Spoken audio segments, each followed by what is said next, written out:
తిరుమలిశయ్యాళ్వార్ అన్న పేరు కన్నా భక్తిసారులన్న పేరే ఎక్కువ ప్రచారం. శ్రీభక్తి సారకుల శేఖర యోగి వాహాన్ భక్తాంఘ్రిరేణు పరకాల యతీంద్ర మిశ్రాన్ అని పరాశర భట్టర్ల స్తోత్రం చేస్తారు. ఆయన ఎంత చిత్రమైనదంటే ఆయనకి సహజంగానే సమస్తమైన శక్తులు ఉండేవి. కానీ ఎప్పుడు ఏ శక్తిని కూడా స్వప్రయోజనానికి ఆయన వాడుకునేవారు కాదు.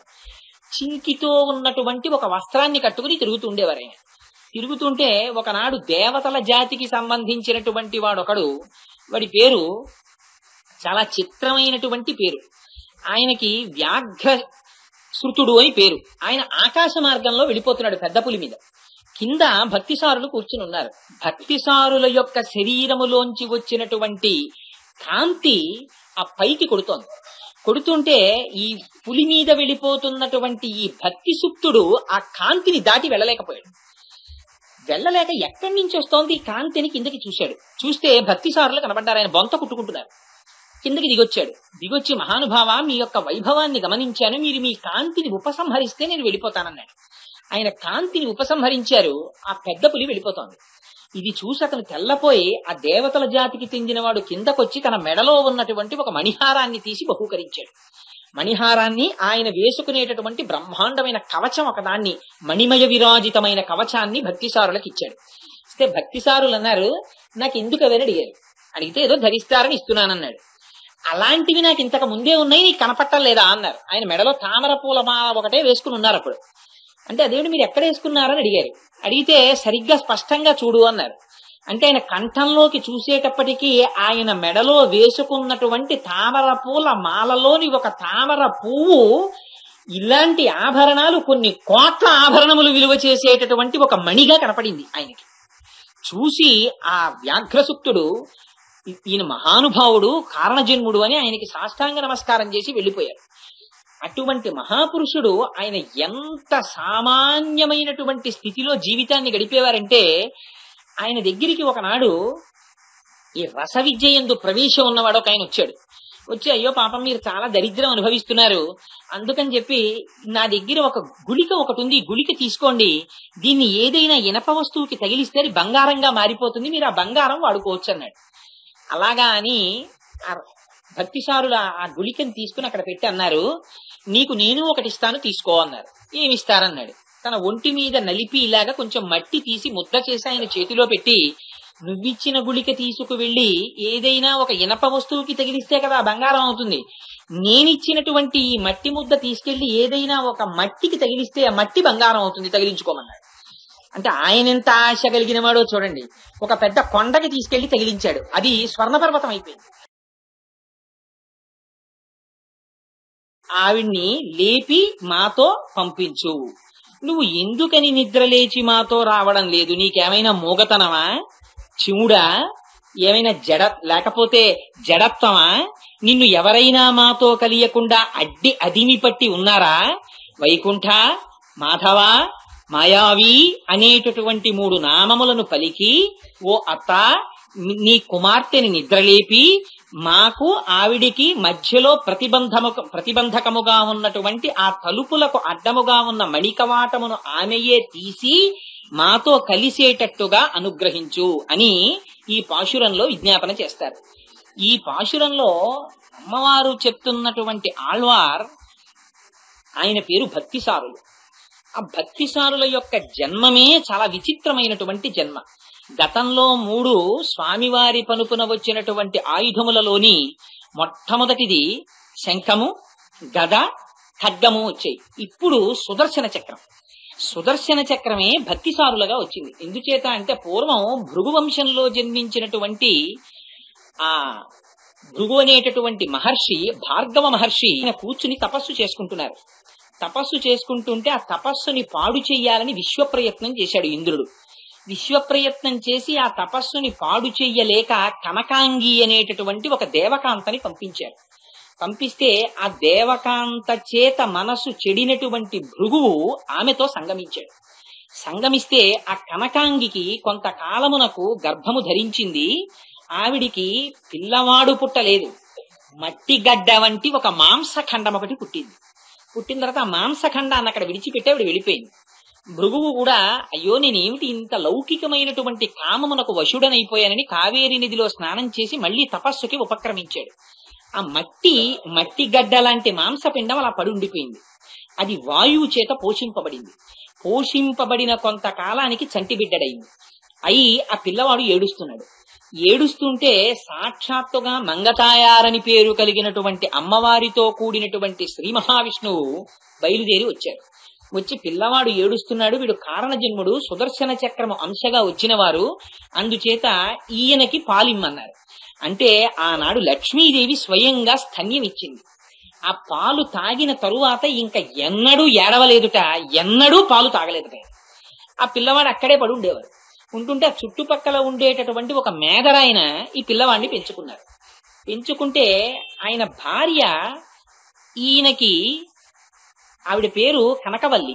ఆ కనకవల్లి అనేటటువంటి ఆవిడ స్తన్యం ఇవ్వడానికి ప్రయత్నించింది. ఈయన పాలు తాగేవారు కాదు, శుష్కించిపోతున్నాడు రోజు రోజుకి. ఏమిటి పిల్లవాడు ఇలా శుష్కించిపోతున్నాడని బెంగపెట్టుకున్నారు. కానీ ఆ పిల్లవాడు మాత్రం చాలా బ్రాహ్మీ తేజస్సుతో పెరుగుతుండేవాడు. ఇలా ఉండగా ఒకనాడు అందరికన్నా చిట్ట చివరి స్థితిలో జన్మించినటువంటి ఒక తన భార్యతో కలిసి వచ్చారు. వచ్చి భగవంతుడికి ఈ వేదాలు ఉండవు. వృషద్విచిత్ర తల్పయో భుజంగమౌక్తిక స్రజో గరిష్టరత్నలోష్టయో సుహృద్విపక్షపక్షయో తృణారవింద చక్షుషో ప్రజామహీ మహేంద్రయో సమప్రవర్తయన్మన కదా సదాశివం భజే అని ఆయనకి ఏ భేదము ఉండదు. అందుకని ఆయన ఏం చేశారంటే ఆవిడ యొక్క పాలు తాగారు. తాగేసరికి ఆ వచ్చినటువంటి వాళ్ళిద్దరూ కూడా నవయవ్వనంతో కూడుకున్నటువంటి వాళ్ళైపోయారు. అప్పుడు ఆ పిల్లవాడు సామాన్యుడు కాడని తెలిసిందే ఆ మేదరికి ఆయన భార్యకి. సరే, ఆ పిల్లవాడిని పెంచి పెద్ద చేశారు. ఆయన మహాపండితుడు, గొప్ప జ్ఞాని అయ్యారు. కారణాంతరముల చేత ఆయన గొప్ప విష్ణు భక్తుడు కావలసి వచ్చింది. ఆ విష్ణు భక్తుడిని చెయ్యడం కోసమని పేయాళ్వారు వచ్చారు. ఆ పేయాళ్వార్ ఆయన మీకు మొట్టమొదట ఇందాకనే విజ్ఞాపన చేశాను. పేయాళ్వార్ అంటే పిశాచ స్వరూపం అని పిలిచేవారు. పిశాచ స్వరూపం అంటే ఆయన బాహ్యంలో పిశాచమని కాదు, ఆయనకి శరీరమునందు భ్రాంతి ఉండేది కాదు. గడ్డాలు మీసాలు పెరిగిపోయి బట్ట కట్టుకోకుండా, ఆ చింకితో కూడినటువంటి బట్ట తిన్నది తినకుండా తాగింది తాగకుండా తిరుగుతూ ఉండేవారు. ఆ స్వరూపాన్ని చూసి పేయాళ్వార్ అని పిలిచేవారు. కానీ మహాజ్ఞాని ఆయన. ఆ పేయాళ్వార్ వీరిని విష్ణు భక్తుడిగా మార్చాలనుకున్నారు. కారణాంతరముల చేత ప్రయోజనం బహుశః ఒకే పరమాత్మ స్వరూపాన్ని, ఆ విష్ణు భక్తిని ప్రచారం చేయడం అయి ఉండుండవచ్చు. అందుకని ఆ పేయాళ్వారు వారు వచ్చి, ఈయన ఎప్పుడూ కూడా పేయాళ్వారు చూసేవారు కాదు. ఈ పుట్టినటువంటి పిల్లవాడు ఈయన్ని తిరుమలి చెయ్యాళ్వారని పిలుస్తారు. ఈయన చూడకపోతే ఏమిటి అసలు ఆయన నా వంక చూస్తే కదా నేను ఆయన్ని విష్ణు భక్తుడిగా మార్చడం అని చూస్తుండేవారు. ఎలాగైనా ఈయన తన వంక చూసేటట్టుగా చెయ్యడం కోసమని ఈయన్ని చూసినప్పుడల్లా ఆయన అనేవారు, నువ్వు పిచ్చాడివి అంటుండేవారు. అందుకని ఒక రోజున చెట్లు పట్టుకొచ్చారు. ఏకంగా పేయాళ్వారు తీసుకొచ్చిన మొక్కలు కావు, కొంచెం పెరిగినటువంటి పెద్ద పెద్ద చెట్లు పట్టుకొచ్చారు. పట్టుకొచ్చి ఈ తిరుమలి చెయ్యాళ్వారు ఉన్నటువంటి ఆశ్రమం పక్కన ఒక పూల తోట ఒకటి ఏర్పాటు చేసి అందులో ఆ చెట్లని తిరగేసి పాతడం మొదలెట్టారు. అంటే కొమ్మల్ని భూమిలోకి పెట్టి వేళ్లని పైకి పెట్టి పాతున్నారు. బాగా చిల్లులున్న కుండొకటి చేత్తో పట్టుకుని సముద్రానికి వెళ్లి నీళ్లెట్టుకొచ్చేవారు. సముద్రంలో నీళ్లు ఉప్పుకయ్య, చిల్లుల కుండ, అందులో నీళ్లెట్టుకొచ్చి తిరగేసి పాతిన మొక్కలకా నీళ్లు పోస్తుండేవారు. ఇది చూసి ఎంత మాట్లాడద్దనుకున్నప్పటికీ కూడా తిరుమల చెయ్యాళ్వారుగా ఆశ్చర్యం వేసింది. ఏమిటో చెట్లు పట్టుకొచ్చి తిరగేసి పాతాడు, చిల్లుకుండట్టుకుని సముద్రానికి ఎడతాడు, ఆ నీళ్లట్టుకొచ్చి మొక్కకు వస్తుంటాడు, అసలు ఏమిట్రా ఈయన ఆశ్చర్యం అని ఒక రోజున అడిగాడు. ఏరా నీకు మామూలు పిచ్చి అనుకున్నాను, ఏమిట్రా నువ్వు చేసే పని అని అడిగాడు. అడిగితే ఆయన అన్నాడు, నీకన్నా పెద్ద పిచ్చి నాకేం లేదండి. అంటే అదేం అంత మాట అన్నావు అన్నాడు. అంటే జగత్కారణమైనటువంటి శ్రీ మహావిష్ణువుని విడిచిపెట్టి తిరుగుతున్నావు నువ్వు అని ఇద్దరి మధ్య పెద్ద సంవాదం జరిగింది. జరిగిన తరువాత శ్రీ మహావిష్ణువు ఆయనకి ఆ తిరుమల చెయ్యాళ్వారు వారికి వాళ్ళిద్దరి మధ్యలో బ్రహ్మాండమైనటువంటి విశ్వరూప సందర్శనాన్ని ఇచ్చారు. కృష్ణ పరమాత్మ అర్జునుడికి ఎటువంటి విశ్వరూప సందర్శనం అయిందో అటువంటి విశ్వరూప సందర్శనం అయింది. అయిన తరువాత ఆయన పెద్ద విష్ణు భక్తులుగా మారిపోయారు. మారిపోయిన తరువాత ఆయన ఎంత గొప్ప స్థితిని పొందారంటే ఆయన్నే భక్తిసారులు అని పిలుస్తారు. ఆ భక్తిసారులు అన్న బిరుదునిచ్చిన వాడు కూడా సామాన్యుడు కాడు, సాక్షాత్తుగా పరమశివుడు ఇచ్చాడు ఆ బిరుదుని. ఆ భక్తిసారులని బిరుదు పొందారు. బిరుదు పొంది అందుకని ఆయనకి తిరుమల చెయ్యాళ్వారు అన్న పేరు కన్నా భక్తిసారులన్న పేరే ఎక్కువ ప్రచారం. శ్రీభక్తి సారకుల శేఖర యోగి వాహాన్ భక్తాంఘ్రిరేణుపరకాల యతీంద్ర మిశ్రాన్ అని పరాశర భట్టర్ల స్తోత్రం చేస్తారు. ఆయన ఎంత చిత్రమైనదంటే ఆయనకి సహజంగానే సమస్తమైన శక్తులు ఉండేవి. కానీ ఎప్పుడు ఏ శక్తిని కూడా స్వప్రయోజనానికి ఆయన వాడుకునేవారు కాదు. చింకితో ఉన్నటువంటి ఒక వస్త్రాన్ని కట్టుకుని తిరుగుతుండేవారు ఆయన. తిరుగుతుంటే ఒకనాడు దేవతల జాతికి సంబంధించినటువంటి వాడొకడు, వాడి పేరు చాలా చిత్రమైనటువంటి పేరు. ఆయనకి వ్యాఘ్ర శృతుడు అని పేరు. ఆయన ఆకాశ మార్గంలో వెళ్ళిపోతున్నాడు పెద్ద పులి మీద. కింద భక్తిసారులు కూర్చుని ఉన్నారు. భక్తిసారుల యొక్క శరీరములోంచి వచ్చినటువంటి కాంతి ఆ పైకి కొడుతోంది. కొడుతుంటే ఈ పులి మీద వెళ్ళిపోతున్నటువంటి ఈ భక్తి సుప్తుడు ఆ కాంతిని దాటి వెళ్ళలేకపోయాడు. వెళ్ళలేక ఎక్కడి నుంచి వస్తోంది ఈ కాంతిని కిందకి చూశాడు. చూస్తే భక్తిసారులు కనబడ్డారు. ఆయన బొంత కుట్టుకుంటున్నారు. కిందకి దిగొచ్చాడు. దిగొచ్చి, మహానుభావ, మీ యొక్క వైభవాన్ని గమనించాను, మీరు మీ కాంతిని ఉపసంహరిస్తే నేను వెళ్ళిపోతానన్నాడు. ఆయన కాంతిని ఉపసంహరించారు. ఆ పెద్ద పులి వెళ్ళిపోతోంది. ఇది చూసి అతను తెల్లపోయి ఆ దేవతల జాతికి చెందినవాడు కిందకొచ్చి తన మెడలో ఉన్నటువంటి ఒక మణిహారాన్ని తీసి బహూకరించాడు. మణిహారాన్ని, ఆయన వేసుకునేటటువంటి బ్రహ్మాండమైన కవచం ఒకదాన్ని, మణిమయ విరాజితమైన కవచాన్ని భక్తిసారులకు ఇచ్చాడు. ఇస్తే భక్తిసారులు అన్నారు, నాకు ఎందుకు అవని అడిగారు. అడిగితే ఏదో ధరిస్తారని ఇస్తున్నానన్నాడు. అలాంటివి నాకు ఇంతకు ముందే ఉన్నాయి, నీకు కనపట్టలేదా అన్నారు. ఆయన మెడలో తామర పూల మాల ఒకటే వేసుకుని ఉన్నారు అప్పుడు. అంటే అదేమిటి మీరు ఎక్కడ వేసుకున్నారని అడిగారు. అడిగితే సరిగ్గా స్పష్టంగా చూడు అన్నారు. అంటే ఆయన కంఠంలోకి చూసేటప్పటికీ ఆయన మెడలో వేసుకున్నటువంటి తామర పూల మాలలోని ఒక తామర పువ్వు, ఇలాంటి ఆభరణాలు కొన్ని కోట్ల ఆభరణములు విలువ చేసేటటువంటి ఒక మణిగా కనపడింది ఆయనకి. చూసి ఆ వ్యాఘ్రసుక్తుడు, ఈయన మహానుభావుడు, కారణజన్ముడు అని ఆయనకి సాష్టాంగ నమస్కారం చేసి వెళ్ళిపోయారు. అటువంటి మహాపురుషుడు ఆయన ఎంత సామాన్యమైనటువంటి స్థితిలో జీవితాన్ని గడిపేవారంటే, ఆయన దగ్గరికి ఒకనాడు ఈ రస విద్య యందు ప్రవేశం ఉన్నవాడు ఒక ఆయన వచ్చాడు. వచ్చి, అయ్యో పాపం, మీరు చాలా దరిద్రం అనుభవిస్తున్నారు, అందుకని చెప్పి నా దగ్గర ఒక గుళిక ఒకటి ఉంది, గుళిక తీసుకోండి, దీన్ని ఏదైనా ఇనప వస్తువుకి తగిలిస్తే అది బంగారంగా మారిపోతుంది, మీరు ఆ బంగారం వాడుకోవచ్చు అన్నాడు. అలాగా అని ఆ భక్తిసారులు ఆ గుళికని తీసుకుని అక్కడ పెట్టి అన్నారు, నీకు నేను ఒకటి ఇస్తాను, తీసుకో అన్నారు. ఏమిస్తారన్నాడు. తన ఒంటి మీద నలిపి ఇలాగా కొంచెం మట్టి తీసి ముద్ద చేసి ఆయన చేతిలో పెట్టి, నువ్విచ్చిన గుళిక తీసుకు వెళ్లి ఏదైనా ఒక ఇనప వస్తువుకి తగిలిస్తే కదా బంగారం అవుతుంది, నేనిచ్చినటువంటి ఈ మట్టి ముద్ద తీసుకెళ్లి ఏదైనా, తిరుమలిశయ్యాళ్వార్ అన్న పేరు కన్నా భక్తిసారులన్న పేరే ఎక్కువ ప్రచారం. శ్రీభక్తిసార కులశేఖ వయోగి వాహాన్ భక్తాంఘ్రిరేణుపరకాల యతీంద్ర మిశ్రాన్ అని పరాశర భట్టర్లు స్తోత్రం చేస్తారు. ఆయన ఎంత చిత్రమైనదంటే ఆయనకి సహజంగానే సమస్తమైన శక్తులు ఉండేవి. కానీ ఎప్పుడు ఏ శక్తిని కూడా స్వప్రయోజనానికి ఆయన వాడుకునేవారు కాదు. చింకితో ఉన్నటువంటి ఒక వస్త్రాన్ని కట్టుకుని తిరుగుతుండేవారు ఆయన. తిరుగుతుంటే ఒకనాడు దేవతల జాతికి సంబంధించినటువంటి వాడొకడు, వాడి పేరు చాలా చిత్రమైనటువంటి పేరు. ఆయనకి వ్యాఘ్ర శృతుడు అని పేరు. ఆయన ఆకాశ మార్గంలో వెళ్ళిపోతున్నాడు పెద్ద పులి మీద. కింద భక్తిసారులు కూర్చుని ఉన్నారు. భక్తిసారుల యొక్క శరీరములోంచి వచ్చినటువంటి కాంతి ఆ పైకి కొడుతోంది. కొడుతుంటే ఈ పులి మీద వెళ్ళిపోతున్నటువంటి ఈ భక్తి సుప్తుడు ఆ కాంతిని దాటి వెళ్ళలేకపోయాడు. వెళ్ళలేక ఎక్కడి నుంచి వస్తోంది ఈ కాంతిని కిందకి చూశాడు. చూస్తే భక్తిసారులు కనబడ్డారు. ఆయన బొంత కుట్టుకుంటున్నారు. కిందకి దిగొచ్చాడు. దిగొచ్చి, మహానుభావ, మీ యొక్క వైభవాన్ని గమనించాను, మీరు మీ కాంతిని ఉపసంహరిస్తే నేను వెళ్ళిపోతానన్నాడు. ఆయన కాంతిని ఉపసంహరించారు. ఆ పెద్ద పులి వెళ్ళిపోతోంది. ఇది చూసి అతను తెల్లపోయి ఆ దేవతల జాతికి చెందినవాడు కిందకొచ్చి తన మెడలో ఉన్నటువంటి ఒక మణిహారాన్ని తీసి బహూకరించాడు. మణిహారాన్ని, ఆయన వేసుకునేటటువంటి బ్రహ్మాండమైన కవచం ఒకదాన్ని, మణిమయ విరాజితమైన కవచాన్ని భక్తిసారులకు ఇచ్చాడు. ఇస్తే భక్తిసారులు అన్నారు, నాకు ఎందుకు అవని అడిగారు.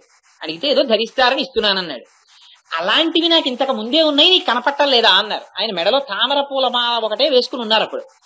అంటే అదేమిటి మీరు ఎక్కడ వేసుకున్నారని అడిగారు. అడిగితే సరిగ్గా స్పష్టంగా చూడు అన్నారు.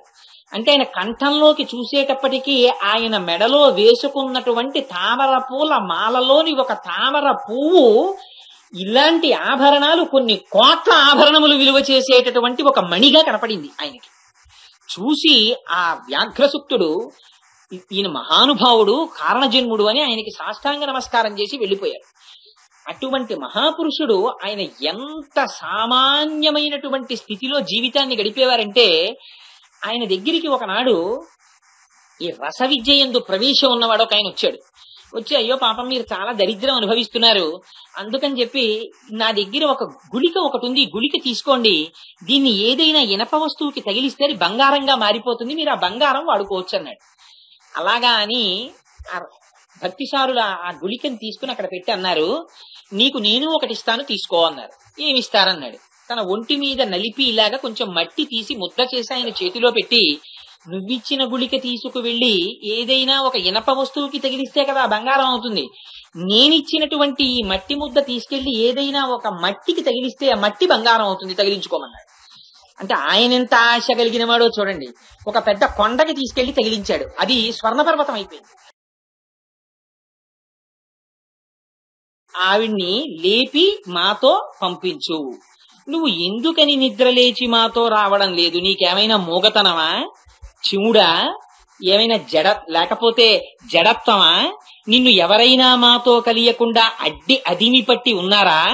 వైకుంఠ, మాధవ, మాయావి అనేటటువంటి 3 నామములను పలికి, ఓ అత్త, నీ కుమార్తెని నిద్రలేపి మాకు ఆవిడికి మధ్యలో ప్రతిబంధకముగా ఉన్నటువంటి ఆ తలుపులకు అడ్డముగా ఉన్న మణికవాటమును ఆమెయే తీసి మాతో కలిసేటట్టుగా అనుగ్రహించు అని ఈ పాశురంలో విజ్ఞాపన చేస్తారు. ఈ పాశురంలో అమ్మవారు చెప్తున్నటువంటి ఆళ్వార్, ఆయన పేరు భక్తిసారులు. ఆ భక్తిసారుల యొక్క జన్మమే చాలా విచిత్రమైనటువంటి జన్మ. గతంలో 3 స్వామివారి పనుపున వచ్చినటువంటి ఆయుధములలోని మొట్టమొదటిది శంఖము, గద, ఖడ్గము వచ్చాయి. ఇప్పుడు సుదర్శన చక్రం. సుదర్శన చక్రమే భక్తిసారులుగా వచ్చింది. ఎందుచేత అంటే పూర్వం భృగు వంశంలో జన్మించినటువంటి ఆ భృగు అనేటటువంటి మహర్షి, భార్గవ మహర్షి, కూర్చుని తపస్సు చేసుకుంటున్నారు. తపస్సు చేసుకుంటుంటే ఆ తపస్సుని పాడు చెయ్యాలని విశ్వప్రయత్నం చేశాడు ఇంద్రుడు. విశ్వప్రయత్నం చేసి ఆ తపస్సుని పాడు చెయ్యలేక కనకాంగి అనేటటువంటి ఒక దేవకాంతని పంపించారు. పంపిస్తే ఆ దేవకాంత చేత మనసు చెడినటువంటి భృగువు ఆమెతో సంగమించాడు. సంగమిస్తే ఆ కనకాంగికి కొంతకాలమునకు గర్భము ధరించింది. ఆవిడికి పిల్లవాడు పుట్టలేదు, మట్టి గడ్డ వంటి ఒక మాంసఖండం ఒకటి పుట్టింది. పుట్టిన తర్వాత ఆ మాంసఖండాన్ని అక్కడ విడిచిపెట్టి ఆవిడ వెళ్ళిపోయింది. భృగువు కూడా అయ్యో నేనేమిటి ఇంత లౌకికమైనటువంటి కామమునకు వశుడనైపోయానని కావేరీ నదిలో స్నానం చేసి మళ్లీ తపస్సుకి ఉపక్రమించాడు. ఆ మట్టి గడ్డ లాంటి మాంసపిండం అలా పడి ఉండిపోయింది. అది వాయువు చేత పోషింపబడింది. పోషింపబడిన కొంతకాలానికి చంటి బిడ్డడైంది. అయి ఆ పిల్లవాడు ఏడుస్తున్నాడు. ఏడుస్తుంటే సాక్షాత్తుగా మంగతాయారని పేరు కలిగినటువంటి అమ్మవారితో కూడినటువంటి శ్రీ మహావిష్ణువు బయలుదేరి వచ్చారు. వచ్చి పిల్లవాడు ఏడుస్తున్నాడు, వీడు కారణజన్ముడు, సుదర్శన చక్రము అంశగా వచ్చిన వారు, అందుచేత ఈయనకి పాలిమ్మన్నారు. అంటే ఆనాడు లక్ష్మీదేవి స్వయంగా స్తన్యం ఇచ్చింది. ఆ పాలు తాగిన తరువాత ఇంకా ఎన్నడూ ఏడవలేదుట, ఎన్నడూ పాలు తాగలేదుట. ఆ పిల్లవాడు అక్కడే పడి ఉండేవారు. ఉంటుంటే ఆ చుట్టుపక్కల ఉండేటటువంటి ఒక మేదరాయన ఈ పిల్లవాడిని పెంచుకున్నారు. పెంచుకుంటే ఆయన భార్య, ఈయనకి ఆవిడ పేరు కనకవల్లి. ఆ కనకవల్లి అనేటటువంటి ఆవిడ స్తన్యం ఇవ్వడానికి ప్రయత్నించింది. ఈయన పాలు తాగేవారు కాదు, శుష్కించిపోతున్నాడు రోజు రోజుకి. ఏమిటి పిల్లవాడు ఇలా శుష్కించిపోతున్నాడని బెంగపెట్టుకున్నారు. కానీ ఆ పిల్లవాడు మాత్రం చాలా బ్రాహ్మీ తేజస్సుతో పెరుగుతుండేవాడు. ఇలా ఉండగా ఒకనాడు అందరికన్నా చిట్ట చివరి స్థితిలో జన్మించినటువంటి ఒక తన భార్యతో కలిసి వచ్చాడు. వచ్చి భగవంతుడికి ఈ భేదాలు ఉండవు. వృషద్విచిత్రతల్పయో భుజంగమౌక్తికస్రజో గరిష్టరత్నలోష్టయో సుహృద్విపక్షపక్షయో తృణారవింద చక్షుషో ప్రజామహీ మహేంద్రయో సమప్రవర్తయన్మన కదా సదాశివం భజే అని ఆయనకి ఏ భేదము ఉండదు. అందుకని ఆయన ఏం చేశారంటే ఆవిడ యొక్క పాలు తాగారు. తాగేసరికి ఆ వచ్చినటువంటి వాళ్ళిద్దరూ కూడా నవయవ్వనంతో కూడుకున్నటువంటి వాళ్ళైపోయారు. అప్పుడు ఆ పిల్లవాడు సామాన్యుడు కాడని తెలిసిందే ఆ మేదరికి ఆయన భార్యకి. సరే, ఆ పిల్లవాడిని పెంచి పెద్ద చేశారు. ఆయన మహాపండితుడు, గొప్ప జ్ఞాని అయ్యారు. కారణాంతరముల చేత ఆయన గొప్ప విష్ణు భక్తుడు కావలసి వచ్చింది. ఆ విష్ణు భక్తుడిని చెయ్యడం కోసమని పేయాళ్వారు వచ్చారు. ఆ పేయాళ్వార్ ఆయన మీకు మొట్టమొదట ఇందాకనే విజ్ఞాపన చేశాను. పేయాళ్వార్ అంటే పిశాచ స్వరూపం అని పిలిచేవారు. పిశాచ స్వరూపం అంటే ఆయన బాహ్యంలో పిశాచమని కాదు, ఆయనకి శరీరమునందు భ్రాంతి ఉండేది కాదు. గడ్డాలు మీసాలు పెరిగిపోయి బట్ట కట్టుకోకుండా ఆ చింకితో కూడినటువంటి బట్ట తిన్నది తినకుండా తాగింది తాగకుండా తిరుగుతూ ఉండేవారు. ఆ స్వరూపాన్ని చూసి పేయాళ్వార్ అని పిలిచేవారు. కానీ మహాజ్ఞాని ఆయన. ఆ పేయాళ్వార్ వీరిని విష్ణు భక్తుడిగా మార్చాలనుకున్నారు. కారణాంతరముల చేత ప్రయోజనం బహుశః ఒకే పరమాత్మ స్వరూపాన్ని ఆ విష్ణు భక్తిని ప్రచారం చేయడం అయి ఉండుండవచ్చు. అందుకని ఆ పేయాళ్వారు వారు వచ్చి, ఈయన ఎప్పుడూ కూడా పేయాళ్వారు చూసేవారు కాదు. ఈ పుట్టినటువంటి పిల్లవాడు ఈయన్ని తిరుమలి చెయ్యాళ్వారని పిలుస్తారు. ఈయన చూడకపోతే ఏమిటి అసలు ఆయన నా వంక చూస్తే కదా నేను ఆయన్ని విష్ణు భక్తుడిగా మార్చడం అని చూస్తుండేవారు. ఎలాగైనా ఈయన తన వంక చూసేటట్టుగా చెయ్యడం కోసమని ఈయన్ని చూసినప్పుడల్లా ఆయన అనేవారు, నువ్వు పిచ్చాడివి అంటుండేవారు. అందుకని ఒక రోజున చెట్లు పట్టుకొచ్చారు. ఏకంగా పేయాళ్వారు తీసుకొచ్చిన మొక్కలు కావు, కొంచెం పెరిగినటువంటి పెద్ద పెద్ద చెట్లు పట్టుకొచ్చారు. పట్టుకొచ్చి ఈ తిరుమలి చెయ్యాళ్వారు ఉన్నటువంటి ఆశ్రమం పక్కన ఒక పూల తోట ఒకటి ఏర్పాటు చేసి అందులో ఆ చెట్లని తిరగేసి పాతడం మొదలెట్టారు. అంటే కొమ్మల్ని భూమిలోకి పెట్టి వేళ్లని పైకి పెట్టి పాతున్నారు. బాగా చిల్లులున్న కుండొకటి చేత్తో పట్టుకుని సముద్రానికి వెళ్లి నీళ్లెట్టుకొచ్చేవారు. సముద్రంలో నీళ్లు ఉప్పుకయ్య, చిల్లుల కుండ, అందులో నీళ్లెట్టుకొచ్చి తిరగేసి పాతిన మొక్కలకా నీళ్లు పోస్తుండేవారు. ఇది చూసి ఎంత మాట్లాడద్దనుకున్నప్పటికీ కూడా తిరుమలి చెయ్యాళ్వార్కి ఆశ్చర్యం వేసింది. ఏమిట్రా చెట్లు పట్టుకొచ్చి తిరగేసి పాతాడు, చిల్లుకుండట్టుకుని సముద్రానికి ఎడతాడు, ఆ నీళ్లట్టుకొచ్చి మొక్కకు వస్తుంటాడు, అసలు ఏమిట్రా ఈయన ఆశ్చర్యం అని ఒక రోజున అడిగాడు. ఏరా నీకు మామూలు పిచ్చి అనుకున్నాను, ఏమిట్రా నువ్వు చేసే పని అని అడిగాడు. అడిగితే ఆయన అన్నాడు, నీకన్నా పెద్ద పిచ్చి నాకేం లేదండి. అంటే అదేం అంత మాట అన్నావు అన్నాడు. అంటే జగత్కారణమైనటువంటి శ్రీ మహావిష్ణువుని విడిచిపెట్టి తిరుగుతున్నావు నువ్వు అని ఇద్దరి మధ్య పెద్ద సంవాదం జరిగింది. జరిగిన తరువాత శ్రీ మహావిష్ణువు ఆయనకి ఆ తిరుమలి చెయ్యాళ్వారు వారికి వాళ్ళిద్దరి మధ్యలో బ్రహ్మాండమైనటువంటి విశ్వరూప సందర్శనాన్ని ఇచ్చారు. కృష్ణ పరమాత్మ అర్జునుడికి ఎటువంటి విశ్వరూప సందర్శనం అయిందో అటువంటి విశ్వరూప సందర్శనం అయింది. అయిన తరువాత ఆయన పెద్ద విష్ణు భక్తులుగా మారిపోయారు. మారిపోయిన తరువాత ఆయన ఎంత గొప్ప స్థితిని పొందారంటే ఆయన్నే భక్తిసారులు అని పిలుస్తారు. ఆ భక్తిసారులు అన్న బిరుదునిచ్చిన వాడు కూడా సామాన్యుడు కాడు, సాక్షాత్తుగా పరమశివుడు ఇచ్చాడు ఆ బిరుదుని. ఆ భక్తిసారులని బిరుదు పొందారు. బిరుదు పొంది అందుకని ఆయనకి తిరుమలి చెయ్యాళ్వారు అన్న పేరు కన్నా భక్తిసారులు అన్న పేరే ఎక్కువ ప్రచారం. శ్రీ భక్తి సారకుల శేఖర యోగి వాహాన్ భక్తాంఘ్రిరేణు పరకాల యతీంద్ర మిశ్రాన్ అని పరాశర భట్టర్లు స్తోత్రం చేస్తారు. ఆయన ఎంత చిత్రమైనదంటే ఆయనకి సహజంగానే సమస్తమైన శక్తులు ఉండేవి. కానీ ఎప్పుడు ఏ శక్తిని కూడా స్వప్రయోజనానికి ఆయన వాడుకునేవారు కాదు. చింకితో ఉన్నటువంటి ఒక వస్త్రాన్ని కట్టుకుని తిరుగుతుండేవారు. ఆయన తిరుగుతుంటే ఒకనాడు దేవతల జాతికి సంబంధించినటువంటి వాడొకడు, వాడి పేరు చాలా చిత్రమైనటువంటి పేరు. ఆయనకి వ్యాఘ్ర శృతుడు అని పేరు. ఆయన ఆకాశ మార్గంలో వెళ్ళిపోతున్నాడు పెద్ద పులి మీద. కింద భక్తిసారులు కూర్చుని ఉన్నారు. భక్తిసారుల యొక్క శరీరములోంచి వచ్చినటువంటి కాంతి ఆ పైకి కొడుతోంది. కొడుతుంటే ఈ పులి మీద వెళ్ళిపోతున్నటువంటి ఈ భక్తి సుప్తుడు ఆ కాంతిని దాటి వెళ్ళలేకపోయాడు. వెళ్ళలేక ఎక్కడి నుంచి వస్తోంది ఈ కాంతిని కిందకి చూశాడు. చూస్తే భక్తిసారులు కనబడ్డారు. ఆయన బొంత కుట్టుకుంటున్నారు. కిందకి దిగొచ్చాడు. దిగొచ్చి, మహానుభావ మీ యొక్క వైభవాన్ని గమనించాను, మీరు మీ కాంతిని ఉపసంహరిస్తే నేను వెళ్ళిపోతానన్నాడు. ఆయన కాంతిని ఉపసంహరించారు. ఆ పెద్ద పులి వెళ్ళిపోతోంది. ఇది చూసి అతను తెల్లపోయి ఆ దేవతల జాతికి చెందినవాడు కిందకొచ్చి తన మెడలో ఉన్నటువంటి ఒక మణిహారాన్ని తీసి బహూకరించాడు. మణిహారాన్ని ఆయన వేసుకునేటటువంటి బ్రహ్మాండమైన కవచం ఒకదాన్ని, మణిమయ విరాజితమైన కవచాన్ని భక్తిసారులకు ఇచ్చాడు. ఇస్తే భక్తిసారులు అన్నారు, నాకు ఎందుకు అవని అడిగారు. అడిగితే ఏదో ధరిస్తారని ఇస్తున్నానన్నాడు. అలాంటివి నాకు ఇంతకు ముందే ఉన్నాయి, నీకు కనపట్టలేదా అన్నారు. ఆయన మెడలో తామర పూల మాల ఒకటే వేసుకుని ఉన్నారు అప్పుడు. అంటే అదేమిటి మీరు ఎక్కడ వేసుకున్నారని అడిగారు. అడిగితే సరిగ్గా స్పష్టంగా చూడు అన్నారు. అంటే ఆయన కంఠంలోకి చూసేటప్పటికీ ఆయన మెడలో వేసుకున్నటువంటి తామర పూల మాలలోని ఒక తామర పువ్వు ఇలాంటి ఆభరణాలు కొన్ని కోట్ల ఆభరణములు విలువ చేసేటటువంటి ఒక మణిగా కనపడింది ఆయనకి. చూసి ఆ వ్యాఘ్రసుక్తుడు, ఈయన మహానుభావుడు కారణజన్ముడు అని ఆయనకి సాష్టాంగ నమస్కారం చేసి వెళ్ళిపోయారు. అటువంటి మహాపురుషుడు ఆయన ఎంత సామాన్యమైనటువంటి స్థితిలో జీవితాన్ని గడిపేవారంటే, ఆయన దగ్గరికి ఒకనాడు ఈ రస విద్య యందు ప్రవేశం ఉన్నవాడు ఒక ఆయన వచ్చాడు.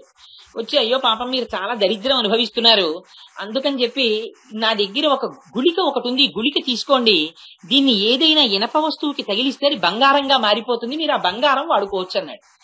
అలాగా అని భక్తిసారులు ఆ గుళికని తీసుకుని అక్కడ పెట్టి అన్నారు, నీకు నేను ఒకటి ఇస్తాను తీసుకో అన్నారు. ఏమిస్తారన్నాడు. తన ఒంటి మీద నలిపి ఇలాగా కొంచెం మట్టి తీసి ముద్ద చేసి ఆయన చేతిలో పెట్టి, నువ్విచ్చిన గుళిక తీసుకు వెళ్ళి ఏదైనా ఒక ఇనప వస్తువుకి తగిలిస్తే కదా బంగారం అవుతుంది, నేనిచ్చినటువంటి ఈ మట్టి ముద్ద తీసుకెళ్లి ఏదైనా ఒక మట్టికి తగిలిస్తే ఆ మట్టి బంగారం అవుతుంది, తగిలించుకోమన్నాడు. అంటే ఆయన ఎంత ఆశ కలిగిన వాడో చూడండి. ఒక పెద్ద కొండకి తీసుకెళ్లి తగిలించాడు, అది స్వర్ణపర్వతం అయిపోయింది. అయిపోతే అప్పుడు తెలుసుకున్నాడు. తెలుసుకుని ఆళ్వార్ల చరిత్రలో స్పష్టంగా రాశారు ఈ విషయాన్ని. ఆశ్చర్యపోయి భక్తిసారుల దగ్గరికి వచ్చి ప్రణిపాతం చేశాడు. ఆ భక్తిసారులు మహానుభావులు, ఆయన దేశాంతరం తిరుగుతూ ఒకనాడు ఒక క్షేత్రంలో పడుకుని ఉండగా ఆయన 12 పుండ్రములు పెట్టుకునేవారు. 12 ఊర్ధ్వపుండ్రాలు, 12 ఊర్ధ్వపుండ్రములు అని పెట్టుకుంటుంటే ఆయనకి అలా పెట్టుకోవడానికి కావలసినటువంటి మట్టి దొరకలేదు. ఈ మట్టి దొరకలేదని బెంగ పెట్టుకుని బాధపడుతూ పడుకుంటే శ్రీనివాసుడు కల్లోకి వచ్చాడు. వచ్చి స్వర్ణ పాత్రలో ఆ 12 ఊర్ధ్వపుండ్రాలు పెట్టుకోవడానికి కావలసినటువంటి మట్టిని ఇచ్చాడు.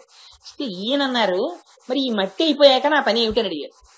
అడిగితే స్వామి అన్నారు, అందుకే నువ్వు ఇక్కడ ఉండకు, నువ్వు తిరిగి అదిగో ఆ యథోక్తకారి దేవాలయం ఉంది అక్కడికి వెళ్ళిపోతే అక్కడ ఉన్న సరస్సులో ఉన్నటువంటి తామర పువ్వులోంచి పోయి ఆళ్వారు పుట్టారు. ఆ సరస్సులో ఉన్నటువంటి మట్టి స్వయంగా నా స్వరూపం, ఆ మట్టితో నువ్వు ఊర్ధ్వపుండ్రములు పెట్టుకో అన్నారు. అంటే ఆయన అక్కడికి వెళ్ళిపోయారు. తిరిగి వెళ్ళిపోయి అక్కడ ఉంటుండగా ఆయన దగ్గరికి కణికృష్ణుడు అనేటటువంటి శిష్యుడు ఒకడు చేరాడు. ఆయన శుశ్రూష చేస్తుండేవాడు. ఆ శిష్యుడికి భక్తిసారుల యొక్క వైభవం తెలిసి ఉంటే ఒకనాడు ఒక వేశ్య ఉండేది ఆ ఊళ్ళో. ఆ వేశ్య తుట్ట స్థితికి వచ్చేసింది. వచ్చేసి, అయ్యో ఈ శరీరంతో ఇన్ని పాపాలు చేశాను, ఇక్కడే దగ్గర గుహలో భక్తిసారులు ఉంటున్నారు, వారి సేవ చేసుకుంటే నా జన్మ ధన్యమైపోతుందని వారు కూర్చున్నటువంటి గుహ బయట ప్రతిరోజు తుడిచి నీళ్లు జల్లి ముగ్గులు పెడుతుంది. ఒకనాడు భక్తిసారులు ఆ గుహలోంచి బయటకు వస్తూ ఆవిడికి కనపడ్డారు. కనపడి, ఎందుకు చేస్తున్నావు రోజు నువ్వు ఇంత శుశ్రూష అని అడిగారు. అడిగితే ఆవిడంది, వేశ్య కాబట్టి ఆవిడ మనస్సులో ఆ తత్వం ఉండిపోయింది, నాకు మళ్ళీ యవ్వనం కావాలని అడిగింది. దేవకాంతలకి అప్సరసలకి కూడా దుర్లభమైనటువంటి యవ్వనాన్ని ప్రసాదించారు. దేవకాంతలని మించిన సౌందర్యం వచ్చేసింది. వచ్చేస్తే ఆ కాంతని ఆ ఊరి రాజు భార్యగా స్వీకరించాడు. స్వీకరించి ఇంకా రాజ్య పరిపాలన విడిచిపెట్టేశాడు, మంత్రుల్ని విడిచిపెట్టేశాడు, ఎప్పుడూ ఈ కాంతతో గడుపుతుండేవాడు. చిత్రం ఏమైందంటే కాలం మాత్రం ఊరుకోదు కదండి, కాలం గడిచిపోయింది. ఈవిడ యవ్వనం అలా ఉండిపోయింది, ఆయన యవ్వనం తరిగిపోయింది. ఆ రాజుకి బెంగట్టుకుంది. ఎంత దిక్కుమాలిన బెంగో చూడండి. నువ్వు యవ్వనంలో ఉండిపోయావు, నా యవ్వనం వెళ్ళిపోయిందని బెంగెట్టుకున్నాడు. నువ్వెందుకు ముసల్దాని అవ్వలేదని అడిగాడు. అడిగితే నా యవ్వనం నాతో వచ్చింది కాదు, ఇది నాకు భక్తిసారులు ఇచ్చారన్నాడు. రాజుకి అహంకారం వచ్చింది. నేను వెళ్లి భక్తిసారులను అడగడం ఏమిటి? ఆయన ముంచు వృత్తి చేసేవారంటే ఇంటింటికి వెళ్లి బెచ్చం ఎత్తి ఆ వచ్చిన భోజనం చేసేవారు. ఆయన ఎంతటి మహానుభావుడు అంటే ఆయన మేదరుల కుటుంబంలో పెరగడంతో ఆయన బ్రాహ్మణుడు కాడు అని లోకానికి ఏముంది, లోకానికి భక్తి కాదు కావలసింది, పై మిరుగులు కావాలి. అందుకని ఆయన వెడుతుంటే బ్రాహ్మణులు కూర్చుని వేదం చెప్పుకుంటుంటే ఈయన వస్తున్నారు. మేదరివాడు వస్తున్నాడు, వేదం చెప్పడం ఏమిటని వాళ్ళు ఊరుకున్నారు. ఆయన వెళ్ళిపోయారు దాటి. వీళ్ళకి ఎక్కడి వరకు చెప్పారో మర్చిపోయారు, వేదం ఇక జ్ఞాపకం రాలేదు. అప్పుడు గుర్తొచ్చింది, వెళ్ళినవాడు సామాన్యుడు కాడరా, ఆయన వస్తూ ఉంటే ఆయన బ్రాహ్మీ తేజస్సు చూసి కూడా మేదరివాడని వేదం చెప్పడం మానేశాం, పదండి ఆయన వెనకాతల. అసలు పరమేశ్వరుని యొక్క అనుగ్రహం ఎప్పుడు అలాంటి వాళ్ళ దగ్గరే ఉంటుంది. ఆయన్ని నమ్ముకోవడం ప్రధానం గాని బాహ్య పటాటోపాలన్నీ పరమేశ్వరుడే. దిక్కుమాలిన శరీరమే ఉండదు, దీని మీద పటోటాపాలు ఆయనకి కావాలా? ఇవి కాదు, లోపలది ఆయనకి కావాలి. ఇక్కడ సరుకు చూస్తాడు ఆయన. అందుకని వీళ్ళప్పుడు ఆయన వెంట పరిగెడితే వీళ్ళు వస్తున్నారని బుద్ధి చెప్పాలని ఆయన తొందరగా నడిచేయడం మొదలెట్టారు. వీళ్ళు ఆయాసపడుతూ పరిగెత్తి ఆయన దగ్గరికి వెళ్ళారు. పాపం ఆయన గమనించాడు, పోన్లేరా బ్రాహ్మణులు వేదం మర్చిపోయి ఇంత పరిగెత్తుకు వస్తున్నారని. వాళ్ళు ఏ పన్నం దగ్గర మర్చిపోయారో ఆ పన్నాన్ని జ్ఞాపకం చేయడానికి ఓ వడ్డు గింజని తీసి చీల్చి చూపించారు. ఆ పన్నంలో, ఆ మంత్రంలో ఆ వడ్డు గింజ పైన ఉండేటటువంటి పొరని చీల్చినప్పుడు లోపల ఉండేటటువంటి గింజ రూపంగా సమస్త జగత్తునందు బీజరూపుడై పరమాత్మ ఉన్నాడన్న విషయాన్ని ఆవిష్కరిస్తుంది ఆ మంత్రం. అప్పుడు జ్ఞాపకానికి వచ్చింది వాళ్ళకి. ఆయన కారణ జన్ముడని ఆయనకి సాష్టాంగ నమస్కారం చేసి మళ్ళీ ఆ వేదాన్ని పూర్తి చేశారు. అంతటి మహానుభావుడు కనుక ఆయన గుహలో ఉన్నారు. ఆయన అనుగ్రహం చేత నేను యవ్వనం పొందానని ఈ వేశ్య రాజుకు చెప్పింది. ఆ రాజు అహంకారం, నేను రాజునని కబురు చేశాడు ఆ శిష్యుడిని తీసుకురమ్మని. శిష్యుడు వచ్చాడు కణికృష్ణుడు, ఏమి కావాలని అడిగాడు. అడిగితే మీ గురువు గారిని ఒకసారి తీసుకురా అన్నాడు. ఈ చాలా మంది దగ్గర ఉంటుంది, నేను దగ్గర చూశాను. మనం వాళ్ళ ఇంటికి వెళ్ళి అడగడం ఏంటండి అని ఫోన్లో పెద్ద పెద్దల్ని కూడా, నా బోటిగాడిని అయితే నేను నా గురించో నా బోటివాడి గురించో నేను చెప్పట్లేదు, మహాపురుషుల విషయంలో కూడా ఇది ఉంటుంది. ఎందుకు ఈ మాట నేను చెప్తున్నానో తెలుసా అండి? నేను విశాఖపట్నం ఆంధ్ర బ్యాంక్ లో పనిచేసేటప్పుడు ఎలమంచెల్లో శ్రీభాష్యం అప్పలాచార్య స్వామి వారు రామాయణాన్ని ఇలా గుండెల దగ్గర అదిమి పట్టుకుని సిటీ బస్సులో వచ్చి వాల్టేర్ రైల్వే స్టేషన్ లో దిగి సింహాద్రి ఎక్స్ప్రెస్ ఎక్కి ఎలమంచెల్లో దిగి కాలినడకన వెళ్లి రామాయణం చెప్పడం నాకు తెలుసు. నేను ఆంధ్ర బ్యాంక్ కెడితే ఆయన పక్కన రైల్వే సీట్ లో కూర్చోనేవారు. నాకు ఎందుకు ఆయన పక్కన సమానంగా కూర్చోవడం ఇష్టం ఉండేది కాదు. సరే రైలు సీట్ ని ఆయనకి ఎత్తు నాకు పల్లం ఎలా చేస్తాను, అలా చేయడం కుదరదు కదా, ఎదురు కూర్చునేవాడిని. ఏం స్వామి మీరు ఇక్కడికి మీకు ఏమైనా వెహికల్ కూడా రాదా మిమ్మల్ని తీసుకెళ్ళడానికి అని అడిగితే, వెహికల్ ఎందుకో కోటేశ్వరరావు, ఇదే వెహికల్ కదా, రామకథ చెప్పమని వాళ్ళు అడగడమే పుణ్యం, వెళ్ళి చెప్తున్నాను, వాళ్ళు రాకపోతే నేనే పెడతానని. చూడండి, ఓసారి ఫోన్ చేస్తే ఆయన వచ్చి చెప్తారులేండి, పెద్ద వెళ్ళి ఏం అడగక్కర్లేదు. యువతల వాడి వినయం అవతల వాళ్ళు అర్థం చేసుకోవడం కూడా కష్టం. అందుకని భక్తిసారుల గౌరవం రాజుకేం తెలుస్తుంది? శిష్యుణ్ణి పిలిపించి మీ గురువుగారిని తీసుకురమ్మన్నాడు. ఆయన అన్నాడు, నువ్వు పిలిస్తే మా గురువుగారు ఎందుకు వస్తారన్నాడు. అంటే మీ గురువుగారు ఏదో మా ఆవిడికి చాలా యవ్వనం ఇచ్చారట, నువ్వు ఇస్తావా అన్నారు. అంటే నేను ఇవ్వగలనో ఇవ్వలేనో కానీ అది కుదరదన్నారు. అంటే పోనీ నా మీద నువ్వు కవిత్వం చెప్పన్నారు. అంటే ఆయన అన్నాడు, నీ మీద నేను కవిత్వం చెప్పడం ఏమిటయ్యా, నా నాలుక భగవంతుణ్ణి స్తోత్రం చేస్తుంది కానీ నరస్తుతి నా నాలుక చేయదన్నారు. అంటే ఎందుకు చెయ్యదు, నేను ఈ రాజ్యానికి రాజుని, నువ్వు నీ గురువు ఇల్లు తిరిగి ముష్టెత్తుకు బతికేవాళ్ళు, మీకింత అహంకారమా, ఈ రాజు మీద స్తోత్రం చెయ్యవా, చెయ్యకపోతే ఏం చేస్తానో తెలుసా అన్నారు. నువ్వేదో చేసేదానికి శరీరం భయపడుతుందేమో కానీ నాలుక మాత్రం స్తోత్రం చేయడం. అంటే వెంటనే రాజు అన్నాడు, నువ్వు ఈ రాజ్యం నుంచి బహిష్కరిస్తున్నాను, వెళ్ళిపోమన్నాడు. అలాగే వెళ్ళిపోతాను అని ఆయన గబగబా వచ్చి తన మూట ముల్లే సర్దుకుని వెళ్ళిపోతున్నాడు. భక్తిసారులు అడిగారు, ఎక్కడికి వెళ్ళిపోతున్నావు రా అన్నారు.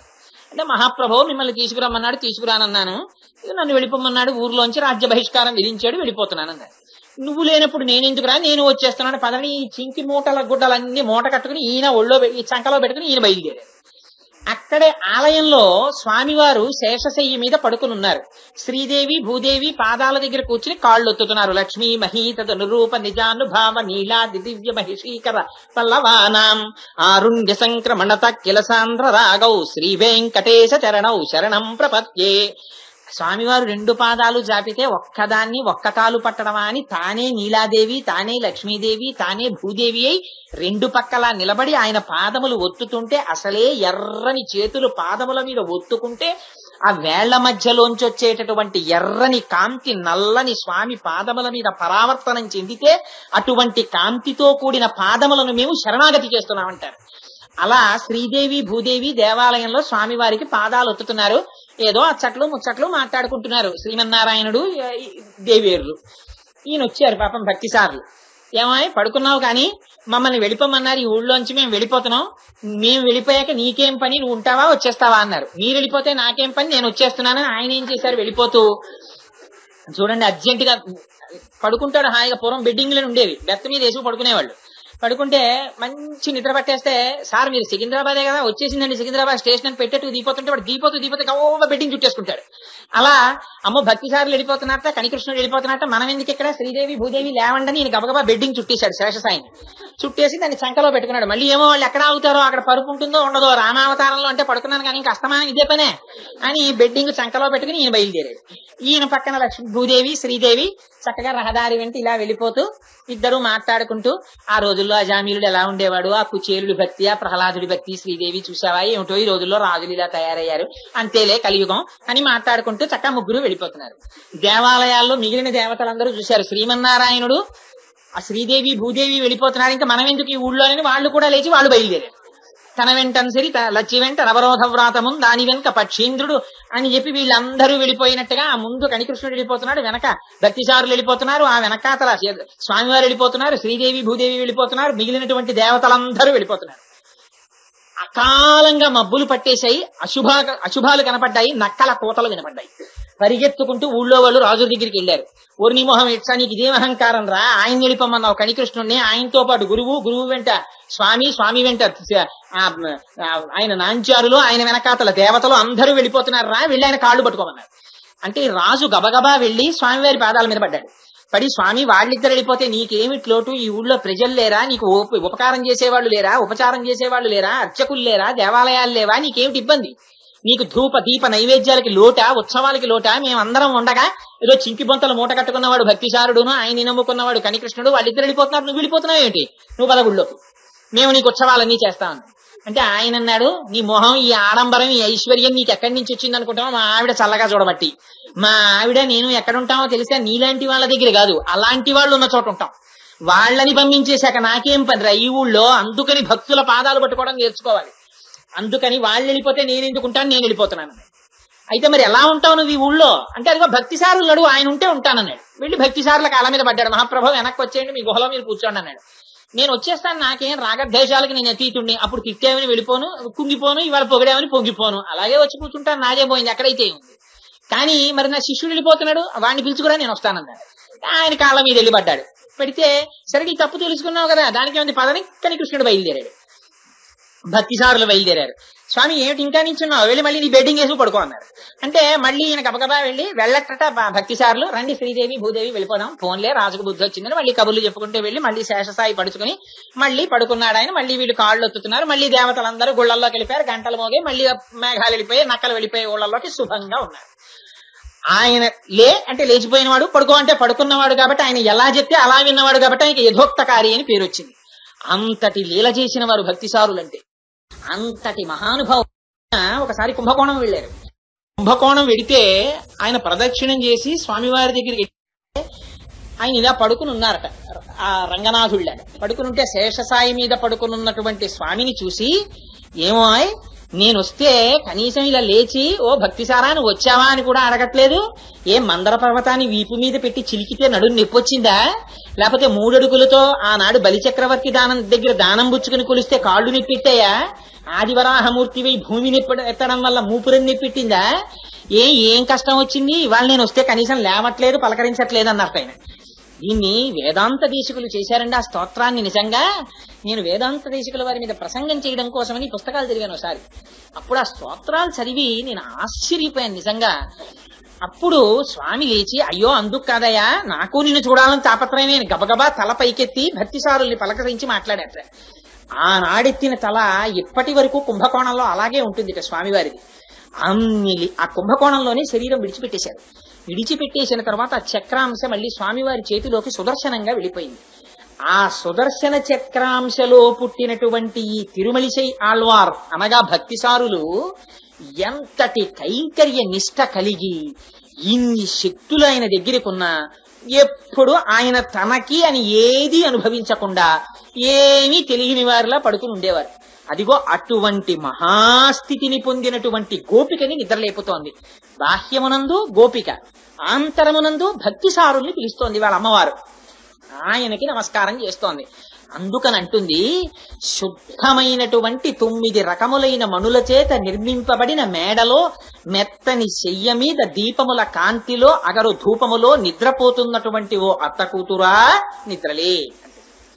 ఈ పిలిచేటప్పుడు అత్త కూతురా అని పిలుస్తుంది. అంటే 9 రకములైనటువంటి శుద్ధమైన మణులంటే భగవంతుడితోటి భక్తుడు పెట్టుకునేటటువంటి అనేక రకములైన సంబంధములు. ఇవి సరే పితృపుత్ర భావనండి, లేకపోతే మీరు ఏ రకమైనటువంటి భావనలతో పిలవండి. ఇప్పుడు మళ్ళీ అన్ని భావాలేం వివరణ చెయ్యక్కర్లేదు, కానీ ఇన్ని రకాలైన భావాలంటే అసలు ఒక్క మాటలో చెప్పేశారు. త్వమేవ మాతా చ పితా త్వమేవ త్వమేవ బంధుస్య సఖా త్వమేవ త్వమేవ విద్యా ద్రవిణం త్వమేవ త్వమేవ సర్వం మమ దేవదేవ. ఆయన్ని నమ్ముకున్నవాడికి ఆయనే తల్లి, ఆయనే తండ్రి, ఆయనే బంధువు, ఆయనే స్నేహితుడు, ఆయనే ద్రవ్యం, ఆయనే ఆత్మ, ఆయనే రక్షకుడు, ఆయనే తనలో ఉండి కాపాడేవాడు, ఆయన ఆనందమే తన ఆనందం, అన్ని బంధాలు ఆయనతోటి. అందుకని వాళ్ళకి బాహ్యమునందు శరీరముతో అనుభవించవలసిన ఉండవు. ఎప్పుడు ఆ భగవంతుడితోటి సంబంధాన్ని ఊహించుకుని మనసులో పొంగిపోతూ ఉండిపోతారు. అందుకని 9 రకములైనటువంటి శుద్ధమైన మణులవి.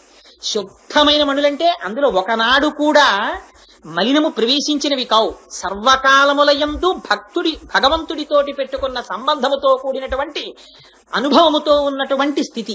అటువంటి స్థితిలో పడుకుని ఆ దీపముల మధ్యలో పడుకుంది. ఇది ఒక చిత్రమైన విషయం. రాత్రి పడుకుంటే ఉన్న దీపమే ఆర్పేస్తాం మనం. ఆర్పేసి ఏదో చిన్న దీపం ఉంటే చాలు, అబ్బో ఇంత లైట్ ఉంటే నాకు నిద్ర పట్టదండి అంటే కొంతమందికి ఒక చిత్రమైన అలవాటు ఉంటుంది. మాకు ఏమిటో ట్యూబ్ లైట్ వేసుకు పడుకోవడం అలవాటు అండి. నేను అలాంటి వాళ్ళతో ఒకసారి పడుకున్నాను. వాళ్ళకి ట్యూబ్ లైట్ ఉంటే కానీ నిద్ర పట్టదు. కానీ మీకు లైట్ ఉంటే ఏమైనా ఇబ్బంది అన్నారు. ఏం మీరు లైట్ వేసుకు పడుకుంటారా అంటే మాకు ట్యూబ్ లైట్ వేసుకు పడుకోవడం అలవాటు అండి అన్నారు. పాపం ఉన్నది ఒకటే గది. నాకు లైట్ ఉంటే నిద్ర పట్టడం నాకు అలవాట్లేదు. కానీ నాకు లైట్ అలవాట్లేదండి అంటే నా కోసం తీసేస్తారు. అంటే వాళ్ళు 6 పడుకోరు. అందుకని అదే పర్వాలేదండి, నాకు ఏం లైట్ ఉందని పడుకుంటాను, ఏదో అలా అనకపోతే బాగుంటుందని అన్నాను. దానికి తోడు గంటలు కొట్టే గడియారం ఉంటుంది వాళ్ళ ఇంట్లో. 10 అయిందని ఠాంగ్ ఠాంగ్ ఠాంగ్ అని కొట్టేసేది. అమ్మో 10 అయిపోయింది ఇంకా కునుకులేదు, పొద్దున్నేమో చాలా పనుల కోసం ఈ ఊరు వచ్చానని అటు తిరిగి ఠాంగ్ అని మళ్ళీ కొట్టి అమ్మో 10:30 అయిపోయింది అని మళ్ళీ అటు మళ్ళీ 11 సార్లు కొట్టేది. అబ్బో 11 కూడా అయిపోయింది అనుకుని ఇంతలో కుక్కల కూతలు, ఆ వచ్చినటువంటి గాడ్స్ విజిల్స్ ఇవన్నీ వినపడేవి. ఇవన్నీ హాయిగా నిద్రపోయేవాడికి రోజు అలవాట్లేనివి. ఇవన్నీ ఏమిటో కుక్క అరుపు, ఏంట్రా ఇదంతా అనుకున్న 12 మాటలు ఠాంగ్ ఠాంగ్ ఠాంగ్ అని కొట్టేసేది. అబ్బో 12 కూడా అయిపోయింది. ఇలా సుప్రభాతం కూడా వినపడిపోయిన తర్వాత భలే నిద్ర పట్టిందండి అని లేచిపోవడం. అందుకని ఏంటి మరి కళ్ళు కొంచెం ఎర్రగా ఉన్నాయి ఏంటంటే, అబ్బో నేను భగవంతుడిని నమ్మిన వాడిని కదా, ఆయన వాత్సల్యం అలవాటై ఎరుపు చీరలు తీరిన కన్నులు లేనిపోని ఆత్మస్థుతి చేసుకుని ఏదో గడిపేసేయడం వేరు విషయం అనుకోండి. అందుచేత దీపాల మధ్యలో పడుకోవడం ఏంటి అంటే, దీపాల మధ్యలో పడుకోవడం అంటే 10ంటికి సత్యనారాయణ స్వామి వారి వ్రతం చేసినా దీపం పెట్టే చేస్తాం. ఎందుకేం వెలుతురు లేదేమిటి? అంత వెలుతురుంటే ఈ దీపం ఎందుకు అలరి అంటే, దీపం పెట్టడం వెనకాతల ఉండేటటువంటి ప్రయోజనం వేరు. దీపం చీకటిని తీసేస్తుంది. తమసోమా జ్యోతిర్గమయ, లోపల ఉండేటటువంటి అజ్ఞానాన్ని తీసేసేది శాస్త్రబోధ. శాస్త్రం అంటే శాసనాత్ శంసనాత్ ఇది శాస్త్రం. దానికి రాజీ ఏం ఉండదు. అయ్యో పాపం కోటేశ్వరరావు గారి దగ్గరికి వెళ్ళి ఇలా చెప్తే ఆయనకి బలహీనతలు ఉన్నాయని ఏమైనా అనుకుంటారేమో, అందుకని ఈయన దగ్గర చెప్పేటప్పుడు కొంచెం మార్చేద్దాం అని అలా ఏం మారదు. శాసించి చెప్పేస్తుంది ఉన్నది ఉన్నట్టు. అలా చెప్తుంది కాబట్టి దానికి శాస్త్రం అని పేరు. ఆ శాస్త్రమును విశ్వాసముతో తెలుసుకుంటే, దానికి గురువుల యొక్క బోధ కూడా తోడైతే లోపల ఉండేటటువంటి అజ్ఞానం అనేటటువంటి చీకటి విచ్చిపోతుంది. అదిగో అటువంటి జ్ఞాననిష్టలో పడుకుంది. అందుకని చుట్టూ దీపములు వెలుగుతుండగా అగరు ధూపాన్ని పీలుస్తూ పడుకుందిట. ఇక్కడట పైకి పొగ కనపట్టలేదుట, కానీ వాసన తెలుస్తోందిట.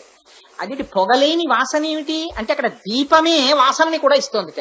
దీపము వాసనిస్తుందా అంటే ఎంత చిత్రమైన మాట వాడారంటే, దీపము కేవలము ఆ శాస్త్రము వలన ఆచార్యుల వలన వినడం వలన కలిగినటువంటి జ్ఞానముగా మిగిలిపోవడం కాదు, అనుష్ఠాన పర్యంతం ఉండాలి. అంటే ఆ నేర్చుకున్నది పాటించడంలో కూడా ఉపయోగపడాలి. ఇది లేని ఇహసంతో నవాసంతి సతోవా నానువర్తసే తదాహి విపరీతాతే బుద్ధి ఆచారవర్జిత అని అడిగింది. ఒరే, నీకున్న ఒకే ఒక ప్రమాదం ఏమిటో తెలుసా? నీకు వేదాలు తెలుసు, నీకు ఉపనిషత్తులు తెలుసు, నీకు సకల శాస్త్రములు తెలుసు, నువ్వు సంధ్యావందనం చేస్తావు, పూజలు చేస్తావు, అన్నీ చేస్తావు. నీకు కొత్తగా చెప్పేవి ఏవి అక్కర్లేదు. అసలు మీ ఊళ్ళో చెప్పేవాళ్ళు లేరా? ఒకవేళ చెప్పినా నువ్వు వినవా? ఎక్కడ బుద్ధి ఆచారవర్జిత. నీకు బుద్ధి ఉంది, నువ్వు అన్నీ తెలుసుకున్నావు, కానీ ఆచారంలో పాటించవు. వీడికి అక్కడే పడుకున్నాడు. వీడు పడుకున్న బయటే ఒక బ్రహ్మాండమైన విగ్రహం ఉంది. ఏమిటో తెలుసా అండి? అది పుష్పక విమానంలో వర్ణించారు వాల్మీకి మహర్షి. నియుజ్యమానా సుగజా సుహస్త సకేశరాశ్చోత్పలపత్రహస్తా బభూవ దేవీ చ కృతా సుహస్త లక్ష్మీస్తథా పద్మిని పద్మహస్త. అక్కడ 2 ఏనుగులు బంగారు పాత్రలను పట్టుకుని పద్మకింజల్కములను వర్షిస్తున్నాయి లక్ష్మీదేవి మీద. ఆవిడ తామర పువ్వులో కూర్చునుంది. అటువంటి లక్ష్మీదేవి బయట ఉంది. వాడు ఆవిడికి నమస్కారం చేస్తాడు రోజు. ఆవిడే మనం శ్రీ సూక్తంలో చెప్తాం, లక్ష్మీ దివ్యైర్ గజేంద్రైర్ మణిగణ ఖచితై స్థాపితా హేమ కుంభై నిత్యం సా పద్మహస్తా మమ వసతు గృహే సర్వమాంగళ్యయుక్త అని. అటువంటి స్వరూపంతో అక్కడ లక్ష్మీదేవి ఉంది. ఆవిడికి నమస్కారం చేస్తాడు. ఆ లక్ష్మీ స్వరూపమే వేరొకరి ఇల్లాలని వాడు నమ్మడం. ఇది తెలుసుకున్న దాని పట్ల ఆచారం లేకపోవడం. ఎక్కడుంటుంది లక్ష్మీదేవి అంటే, దేవతలకు ఆవిడ చూపించింది తను ఎక్కడుంటుందో. ఓసారి దేవతలందరూ ఆవిడికి నమస్కారం చేయడానికి వెళ్ళారు. వెళ్ళి నమస్కారం చేసి అక్క వైకుంఠంలో ఉన్నదే లక్ష్మీదేవి అనుకుని నమస్కారం చేస్తున్నారు. వాళ్ళ అజ్ఞానం పోగొట్టడానికి ఆవిడ తాను ఎక్కడుంటుందో చూపించింది. కైలాసే పార్వతీ త్వంచ క్షీరోధే సింధుకన్యక స్వర్గే చ స్వర్గలక్ష్మి స్వం మత్స్యలక్ష్మిశ్చ భూతలే వైకుంఠే చ మహాలక్ష్మిర్దేవదేవి సరస్వతి గంగా చ తులసీ త్వంచ సావిత్రి బ్రహ్మలోకగా కృష్ణ ప్రాణాదిదేవి త్వం గోలోకే రాధికా స్వయం రాసే రాసేశ్వరి త్వంచ బృందావనే కృష్ణ ప్రాణాధికం దేవి అని ఆవిడ అక్కడ మొదలుపెట్టి రాజ్యలక్ష్మి రాజగేహే గృహలక్ష్మి గృహే గృహే ఆవిడ ప్రతి ఇంటిలో ఉన్న ఇల్లాలి రూపంలో కూడా ఆవిడే ఉంది. ఉన్నప్పుడు రామచంద్రమూర్తి భార్య పరుడి భార్య లక్ష్మీ స్వరూపం కాదా? ఇక్కడ లక్ష్మీదేవికి నమస్కారం, అక్కడ ఆవిడ్ని చూడకూడని చూపు. ఇది బుద్ధి ఆచారవర్జిత. తను తెలుసుకోవడం వేరు, తెలుసుకున్న దాన్ని అనుష్ఠానంలో పెట్టడం వేరు. ఈ రెండు కలిస్తేనే వాడు సరి అయినటువంటి మార్గములో వెడుతున్నవాడు. వాడే జ్ఞాని, వాడే గురువు. అందుకని జ్ఞానము అనుష్ఠానము రెండింటిని రెండు రెక్కలుగా పెట్టుకుని పక్షులు ఎగురుతాయి. ఆ పక్షులే గురువు. అందుకని వాళ్ళ తల్లి అగరధూపాన్ని పీలుస్తోంది అంటోంది. అంటే ఆ దీపము అగరపొగని కూడా ఇస్తోంది. అంటే జ్ఞానము అనుష్ఠానము రెండింటినీ కలిగి ఉన్నటువంటి గోపిక. అంటే ఒక మహాపురుషుణ్ణి చూపిస్తోంది. ఇన్ని తెలుసున్నా ఈ శరీర ప్రయోజనాన్ని కోరుకుంటున్నది కాదు. అందుకని భక్తిసారుల్ని స్తోత్రం చేస్తోంది. ఆయన ఎప్పుడు తనకని ఏమి కోరుకున్నవారు కాదు భక్తిసారులు. అందుకని అదిగో అటువంటి స్వరూపంతో పడుకున్నటువంటి దానా ఆ అగరు పొగని పీలుస్తూ మెత్తని శయ్య మీద పడుకుంది. ఏమిటి మెత్తని శయ్య? శయ్య ఎంత మెత్తగానో ఉండాలని మనం కోరుకుంటాం. ఏదైనా కొనుక్కునే ముందు నువ్వు వెళ్ళి తీసుకొచ్చేద్దు, నాకు ఆఫీస్లో ఖాళీ లేదంటాడు. పరుపు కొనుక్కోవలసి వస్తే భార్య భర్త వెళ్ళి 10 షాపుల్లో నొక్కి చూసుకుని ఈ పరుపు బాగుందని తెచ్చుకుంటారు. పరుపు మీద అంత ప్రీతి ఏమిటి? అంటే పరుపు ఇంట్లో ఏది శుభ్రంగా ఉండనివ్వండి, ఉండకపోనివ్వండి, ఇంటికి వెళ్ళేటప్పటికి రాత్రి 11 అయిపోయింది అనుకోండి, ఒకవేళ ఇంట్లో మిగిలిన రూమ్స్ అన్ని అలా పడేస్తున్నా సర్దుకోరు. పక్క మీద దుప్పటి ఓటి దులిపేసుకుని పరుపు దులిపేసుకుని శుభ్రం చేసేసుకుని తలుపులు వేసేసుకుని ఫ్యాన్ వేసుకుని జెట్ ఎట్టేసుకుని పడుకుంటారు. పరుపు పట్ల అంత ప్రీతి ఏమిటి? అంటే ఆ పరుపు దేనికంత ప్రీతి? పరుపు మీద ప్రీతి కాదు. ఆ పరుపు మీద ప్రీతి దేని కొరకంటే నిద్ర కోసం. దాని మీద సౌఖ్యంగా పడుకుంటే నిద్ర రావాలి. దాని మీద పడుకున్నా నిద్ర పట్టకపోతే ఎవడి కర్మ, ఇంకా అలా దొలుతూనే ఉంటాడు అటు ఇటు. అంతకన్నా దరిద్రం ఇంకోటి లేదు నిద్ర పట్టకపోతే. అందుకని పాపం ధృతరాష్ట్రుడు అనుభవించాడు ఆ బాధ ఏమిటో. అందుకని ఆ పరుపు మీద మెత్తటి పరుపు మీద పడుకోవడం అంటే ఇది తామసీ నిద్ర కాదు. తమోగుణంతో కారణ శరీరంతో ఉండిపోయి పడుకున్నటువంటి సుషుప్తి కాదు.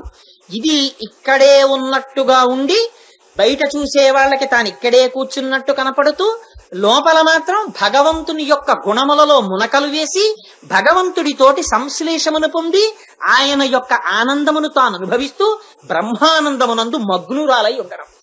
భక్తిసారులు పైకి చూడటానికి బొంత కుట్టుకుంటున్నట్టు, అక్కడ తిరుగుతున్నట్టు, ఇక్కడ తిరుగుతున్నట్టు, గుహలో ఉన్నట్టు ఉండేవారు. కానీ బాహ్యమునందు ఏది అపేక్షించేవారు కాదు. లోపల ఎప్పుడూ ఆ శ్రీమన్నారాయణుణ్ణి అనుభవిస్తూ ఉండేవారు. అలా ఇక్కడ ఉన్న గోపిక అటువంటి పరుపు మీద నిద్రపోతోంది. అంటే నిరంతరము కృష్ణానుభవాన్ని పొందుతూ బ్రహ్మానందాన్ని పొందుతున్నటువంటి గోపిక. అటువంటి గోపిక నిద్ర లేచి రాదే? ఓ అత్త కూతురా లేచిరా. ఇప్పటి వరకు పిలిచిన గోపికల్ని బంధుత్వం పెట్టి పిలవరు. ఈవిడ్ని పిలిచేటప్పుడు బంధుత్వంతో పిలుస్తారు. అత్త కూతురు సంబంధం, మామ కూతురు సంబంధం, బాబాయ్ కూతురు సంబంధం, ఈ సంబంధాలు ఎక్కడి నుంచి వస్తాయి? ఈ దేహంతో వస్తాయి. ఇవాళ అలా పిలవడం వెనక మహాపురుషులైనటువంటి వారితో పెట్టుకునేటటువంటి సంబంధంలో వారితో ఏదో ఒక శరీర సంబంధం ఉన్నట్టుగా పిలిస్తే, దేహ సంబంధం ఉన్నట్టుగా పిలిస్తే, బంధుత్వం ఉన్నట్టుగా పిలిస్తే ఓ తాతగారు అను. అందుకే పూర్వం మనకొక గొప్ప సాంప్రదాయం ఉండేది. పక్కింటి వాళ్ళని పిన్నో అత్తో తెలియని ఆంటీ ప్రయోగాలు ఉండేవి కావు. పిలిచేటప్పుడు ఆ గుంభనం ఉండేది. సాధారణంగా పక్కింట్లో వాళ్ళని పిలిస్తే మామయ్య గారు, అత్తయ్య గారు అని పిలిచేవారు. ఎందుకంటే మామయ్య గారు ఆయన్ని పిలిస్తే ఈవిడ ఆయన్ని అన్నయ్య గారు అని పిలుస్తుంది. అన్నయ్య గారు అని ఈవిడ పిలిచింది కనుక ఆయన మేనమామ అవుతాడు పిల్లలకి. మేనమామ అయితే మేనమామల ముద్దు మేలైన ముద్దు. ఈ పిల్లలు ఇక్కడ అల్లరి చేసినా ఆయన కొంచెం పెద్ద మనసుతో సరిపెట్టుకుంటాడు మేనమామ కాబట్టి. రెండు బావమరది బతక కోరుతాడు. అందుకని ఈ పక్కింట్లో ఆయనకి రాత్రి వేళ ఏదైనా కొంచెం ఇబ్బంది వస్తే వాళ్ళు నిజంగా అలాగే కలివిడిగా వచ్చి పక్కింటి వాళ్ళు బంధువుల్లో ఆదుకునేవారు. ఆ పిలుపుల్లో తెలియకుండా ఆ అనుబంధం ఏర్పడిపోయేది. అందుకని స్పష్టంగా పిలిచేవారు మామయ్య గారండి అనో, లేకపోతే పితృ సంబంధంగా మరింత గౌరవనీయమైన వ్యక్తి అయితే ఏదో బాబాయ్ గారండి అనో, పెదనాన్న గారండి అనో పిలిచేవారు వయస్సుని బట్టి. అదో తెలియదు ఇదో తెలియదు, అంకుల్ ఆంటీ రిలేషన్షిప్ వచ్చేసింది ఇప్పుడు. సరే అది మన దౌర్భాగ్యం అనుకోండి. ఇంత పరమ పవిత్రమైనటువంటి పేర్లు మనకుండగా అంకుల్ అంటే ఏమిటో పాపం వాడికి తెలియదు, ఆంటీ అంటే అసలు తెలియదు. దీని చేత అమ్మకి నాన్నకి అటువారితో ఎటువంటి సంబంధం ఉందో వీళ్ళకి తెలియదు. ఉన్న అయోమయం చాలక కొత్త అయోమయంలోకి పిల్లలతో తోయించేసుకోవడం, వాళ్ళను ఉద్ధరించడం కాదు, వాళ్ళతో వీళ్ళని తోసుకోవడం. అటువంటి మాటలు మనకి ఇవాళ స్పష్టమైన అర్థాలున్న మన భాష మనకు అక్కర్లేదు. అర్థాలు స్పష్టంగా లేని దిక్కుమాలిన భాషలన్నీ మనకు కావాలి ప్రతి విషయంలోనూ. అక్కర్లే, తప్పక వాడడం వేరు, తప్పిన చోట కూడా నెత్తి మీద రుద్దుకుంటాం మనం. అది మనం జారుడు మెట్ల మీద జారుతున్నాం ఇవాళ. సరే అది వేరు విషయం అనుకోండి. ఇవన్నీ నీకు ఎందుకు రాని నువ్వు తిరుపావి చెప్పమంటే అనుకోకండి. అందుకని ఓ అత్త కూతురా లేచిరా అంటే ఆ బంధుత్వం పెట్టుకోవడంలో అలా ఏదో రకంగా వాళ్లతో బంధుత్వం పెట్టుకోవడం వల్ల భగవంతుడి చేత రక్షణ లభిస్తుంది. ప్రహ్లాదుడు వంశంలో ఉన్నాడు కనుక ప్రహ్లాదుడి మనవడైన బలిచక్రవర్తి అహంకారాన్ని మన్నించారు శ్రీమన్నారాయణుడు. అందుకని భాగవతులతోటి సంబంధం ఉంటే వీడు రోజు ఆయన్ని బాబాయ్ గారు బాబాయ్ గారు బాబాయ్ గారు అని పిలుస్తున్నారు అనుకోండి, వీడికి ఏమైనా ఉపద్రవం వస్తే బాబాయ్ గారు పినతండ్రి వరస కనుక ఆయన కళ్ళమ్మ నీళ్లు ఎట్టుకుంటాడు. ఆయన కళ్ళమ్మ నీళ్లు ఎట్టుకోవడం ఏం చూడలేడు, ఆయన కోసం వీడిని రక్షిస్తారు. వీడు ఆయన్ని బాబాయ్ గారు అంటే వీడిని రక్షించేసింది. అందుకని ఇది ఒక గొప్ప సంబంధం. అందుకని వీళ్ళు ఈ పాశురం దగ్గరికి వచ్చేటప్పటికి ఇంత స్థితి ఉన్న గోపిక కనుక, ఇటువంటి భక్తిసారులు కనుక ఆయనతో బంధుత్వం పెట్టుకుని పిలిచింది. అందుకని ఓ అత్త కూతురా లేచిరా, ఎందుకని అత్త కూతురా లేచిరా అని పిలిచి ఆవిడ వచ్చి వీళ్లతో కలివాలి, వాళ్ళ బాహ్య స్మృతిని పొందాలి. ఆవిడ భగవద్ అనుభవంలో నిమగ్నం అయిపోయింది. ఆ స్మృతిలోంచి బయటికి రావడం కూడా కష్టం. అందుకని నేను రావడం ఎందుకు, మీరే తలుపు తీసుకురండి అంది ఆవిడ. అంటే మణిమయమైనటువంటి కవాటం ఒకటి అడ్డుంది, ఆ కవాటమును మేము తీయలేం గడియని, నువ్వే తీయాలని. ఏమిటి గడియట? అహంకారము మమకారము అన్న రెండింటిని ఇలా వేసేస్తాడు పరమాత్మ ఇక్కడ. ఈ రెండు తలుపులు వేసేసి లోపల ఎప్పుడు చీకట్లో ఆయన్ని కూర్చోబెట్టి గబుక్కుని ఎప్పుడన్నా తలుపు తీస్తాడేమో అని గడియోటి పెట్టేసేసి, అదే దేహాత్మాభిమానం, ఈ శరీరము పట్ల కలిగేటటువంటి అభిమానం. ఇది నేను ఇది నేను ఇది నేను అనేటటువంటి అభిమానం. ఇది నేను దగ్గర నుంచి ఇంకా సమస్త జాడ్యాలు మొదలైపోతాయి. ఇది నేను కాబట్టి ఓ రూపాయి సంపాదించాలి, ఇది నేను కాబట్టి దీనికి పుట్టిన వాళ్ళు ఉన్నారు కాబట్టి వాళ్ళ కోప డబ్బులు దాచడం తప్పేం కాదు. అదేంటి, నేను ఇప్పటికీ మర్చిపోలేంది ఒక ఆశ్చర్యకరమైన విషయం. ఒకసారి శ్రీశ్రీ గారు ఒక స్టేట్మెంట్ ఇచ్చారు. నేను నిజంగా ఈయనకి ఎంత ఆధ్యాత్మ జ్ఞానం ఉందిరా, విప్లవ కవిలా కనిపిస్తాడు కానీ అనుకున్నాను. ఉత్తరం ఆయన ఆరుద్ర గారు శ్రీశ్రీ గారికి ఉత్తరం రాశారు ఒకసారి. అంటే ఇది సభాముఖంగా ప్రస్తావన చేయొచ్చో చేయకూడదో నాకు తెలియదు కానీ, పాత రచనలని ఫిక్స్డ్ డిపాజిట్ల మీద వచ్చే కీర్తి వడ్డీతో బ్రతికేవాడా అని ఉత్తరం రాశారు. రాస్తే ఈయన తిరిగి ఎంత అందమైన మాట వాడారంటే, ఈయన అన్నాడు, తనకి కావలసిన దానికన్నా ఎక్కువగా వాడుకుంటున్నవాడు భవిష్యత్ తరాలకి ద్రోహం చేస్తున్నవాడు, తనకి కావలసిన దాన్ని వాడుకోనివాడు తనకి తాను ద్రోహం చేసుకున్నవాడు, ఈ రెండింటికి మధ్యలో తక్కెట్టి నిలబెట్టడం నేర్చుకున్నవాడిని నేనని ఆయన రాసుకున్నాడు. ఎంత చిత్రమైన మాట చూడండి. తనకి ఊర్ధ్వలోకాలలో కావలసిన దాన్ని ఇక్కడ పుణ్యరూపంగా దానానికి వినియోగించడం కూడా తను నేర్చుకోవాలి. అలాగని పిల్లలకి మిగల్చకుండా వేదాంతం పేరు చెప్పి గృహస్థు అంతా దానం చేసేసి వాళ్ళని దరిద్రుల్ని చేయడం కూడా తప్పే. అలా ఎక్కడా చేయని శాస్త్రం చెప్పలేదు. కానీ లోభిత్వం ఉండడం కూడా దీంతో సంబంధం పెట్టుకుని దీన్ని ఉద్ధరించుకోవడం. ఈ జన్మలో ఈ శరీరం ఉంది కాబట్టి మీరు ఇక్కడికి పట్టుకొచ్చో 2 అరటిపళ్ళు ఇస్తారు. ఇస్తే పాప గోవింద బాబు గారు లక్ష్మణాచార్యుల వారు అక్కడికి తీసుకెళ్లి స్వామికి నివేదన చేస్తున్నారు, కానీ మీరు ఇచ్చినవి 2 అరటిపళ్ళే. ఎంత పుణ్యం ఖాతాలో పడిపోతుందో మనకి తెలియదు. ఒక కుక్కగా రండి, ఆ బయట మీకు 2 అరటిపళ్ళు దొరికితే, లేకపోతే ఒక ఆవు గెల నుంచి 2 అరటిపళ్ళు తెంపి నోటితో పట్టుకుని ఇలా వస్తే వెళ్ళగలదా? ఉపాధి మారిందంతే. అది చేయలేదు ఈ కైంకర్యం. నోటికి దక్కింది తినాలంతే, భగవంతుడికి పెట్టలేదు. అలా ఇవ్వగలిగిన చెయ్య ఒక్క మనిషి చెయ్యి. అందుకే భగవంతుడు ఒక చిత్రమైన అమరిక పెట్టాడు ఈ చేతికి. ఈ చెయ్యి ముందుకెడుతుంది కానీ వెనక్కి వెళ్ళదు. ఇలా ఉంచుతారు, ఇలా ఉంచండి, వెనక్కి వెళ్ళదు. నేర్చుకోకండి. ఇలా పెట్టడమే నేర్చుకో, ఇలా తిప్పేయడం నేర్చుకోకు, పాడైపోతావు అలా తిప్పడం నేర్చుకుంటా. అంటే మనం దీన్ని ఇలా పెట్టుకోవడమే మనం నేర్చుకుంటున్నాం. అందుకని ఆ శరీరపు అమరికలో ఉంది పరమేశ్వరుడు పెట్టడంలో. అందుకని ఆ దేహాత్మాభిమానం, ఈ అహంకారం, ఈ లుబ్ధత్వం ఎప్పుడు పోతుందో తెలుసా అండి? ఇది భగవంతుడు మార్చడు, ఇది మహాపురుషుల వల్ల మారుతుంది. అందుకే దశమస్కంధంలో రాక్షసులందరినీ కృష్ణుడు చంపుతాడు. ఒక్క ధేనుకాసురుణ్ణి బలరాముడు చంపుతాడు. ఆ ధేనుకాసురుడు విచిత్రమైన వ్యక్తి. పెద్ద తాటి తోట ఒకటి ఉంది, అక్కడ తాటిపళ్ళు పండుతాయి, మంచి సువాసన తాటిపళ్ళు. అవి వాటంతటి కింద పడిపోతే తాటిపండు పగిలిపోతే అందులోంచి పగుళ్లలోంచి బంగారంలా తీపి రసం కారేది. పాప ఆ తాటిపళ్ళ వాసన చూసి గోపాల బాలుడికి తాటిపళ్ళు తినాలని కోరిక. కానీ అక్కడ గాడిద రూపంలో ఉండేవాడు రాక్షసుడు ధేనుకాసురుడు. వాడు తినడు తాటిపండు, వీళ్ళని తిననివ్వడు. వాడు కాపలా కాస్తూ ఉంటాడు. అందుకని ఆ తోటలోకి వెడితే వెనకకాలతో తన్ని చంపేస్తాడు. అందుకని వీళ్ళు వెళ్ళడానికి లేదు. వీళ్ళు రోజున వీళ్ళకి ఏ కష్టం వచ్చినా బలరామకృష్ణుడికి చెప్తారు, కృష్ణ మాకు ఆ తాటిపళ్ళు తినాలని ధేనుకాసురుడు తంతున్నాడు, నువ్వు మమ్మల్ని తినేటట్టు చేయవా అన్నారు. కృష్ణుడు చంపలేదు, అన్నగారిని తీసుకెడితే బలరాముడికి భుజబలం, బలము మిగుల కలుక బలభద్రుడనిలో ఒక రమణుడగుట చేసి రాముడని అని ఆయన మహానుభావుడు కనుక ఆ తాటి చెట్లు పట్టుకుని ఊపాడు. తాటిపళ్ళు పడిపోతే ఎవడ్రా నా తాటిపళ్ళు రాయి చేస్తున్నవాడని ధేనుకాసురుడు వచ్చి 2 కాళ్ళతో తన్నాడు. అంటే బలరాముడు ఏం చేశాడంటే ఆ గాడిద తాలూకా 2 కాళ్ళు పట్టుకుని ముందు కాళ్ళకి తోకేసి కట్టి గిరగిరా తిప్పి ఒక్క విసిరాడు. విసిరితే ఈ గాడిద వెళ్ళి తాడి చెట్టుకు తగిలింది. ఆ తాడి చెట్టు పడిపోతూ ఇంకో తాడి చెట్టు మీద పడిపోయింది. ఒక తాళవృక్షము తాక వైవనది కంపోద్రక్తయ్యి తుళ్ళి వేరొక తాళాగ్రం పైపడ అదియున్ ఆ యుగ్రాహకు ఓర్వక ఉండొక తాళవృక్షముపై పడ ఇట్లుండుంటిపై తాళవృక్షంబులు కూలే ప్రచండ మారుతము తాకం కూలు చందంబునన్నారు పోతన గారు. ఓ తాడి చెట్టు వెళ్ళి ఇంకో తాడి చెట్టు మీద, ఇంకో తాడి చెట్టు వెళ్ళి ఇంకో తాడి చెట్టు మీద, ఇలా తాడి చెట్లన్నీ పడిపోయి ధేనుకుడు చచ్చిపోయాడు. వాడి యొక్క పిల్లలందరూ ఈయన మీదకి బయలుదేరి వచ్చారు. కృష్ణుడు బలరాముడు కలిపి వీళ్ళందరినీ చంపేశారు. ఎంత తేలిగ్గా చంపేశారన్నారంటే పోతన గారు, తంతుబులందు చేలము విధంబునయే పరమేశుమూర్తి ఎందింతయు పుట్టునట్టి జగదీశుడు అనంతుడి దైత్యమాతృనిట్లంతము చేయుటెంత పని అద్భుతమే, వినుమంతలోన వాడంతము పొందుటెల్లగని యాతని బంధులు అర్ధబంబులై వస్తే వాళ్ళని చంపేవగల మారేశారన్నారు. ఏం బలరాముడు చంపడమేం ధేనుకాసురుణ్ణి అంటే, తాడి పండ్లు గాడిద తిందో, ఇంకోళ్ళని తిననివ్వదు, వాడు దానం చేయడు, ఇంట్లో వాళ్ళని అనుభవించనివ్వడు. ఒరేయ్ తోటకూర రోటే పప్పేసుకోండి అంటాడు. ఇంట్లో ఉన్న కరివేపాకే పచ్చడి చేసుకోవాలి. పెరట్లో పెట్టిన పాదుకి పుచ్చిపోయిన వంకాయలు 2 ఉంటే పుచ్చు తీసి కూర ఉండాలి.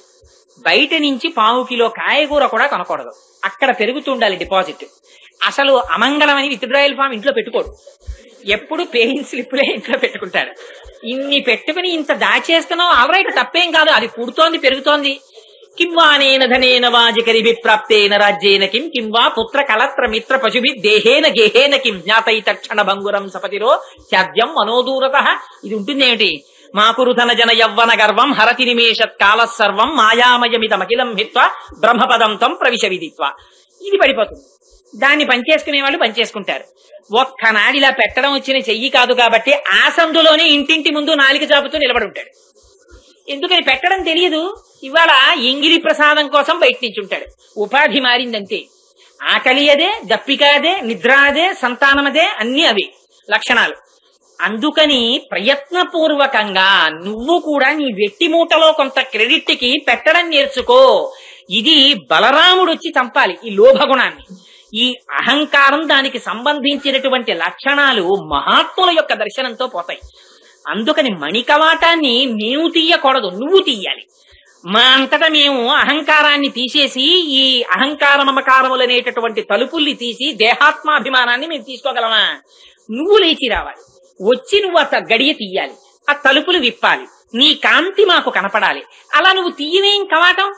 అత్త నువ్వెందుకు నిద్ర లేపట్లేదు ఆ పిల్లని? ఆవిడికేమన్నా మూగ, చెవుడా, జాడ్యమా? ఎవరైనా అదిమి పట్టారా? మంత్రం వేశారా? లేచి రాదే? ఒక్కసారి 3 నామాలు చెప్పు, వైకుంఠ, మాధవ, మాయావి అని 3 నామాలు చెప్పు, స్పృహలోకి వస్తుంది అంటున్నారు ఇవాళ.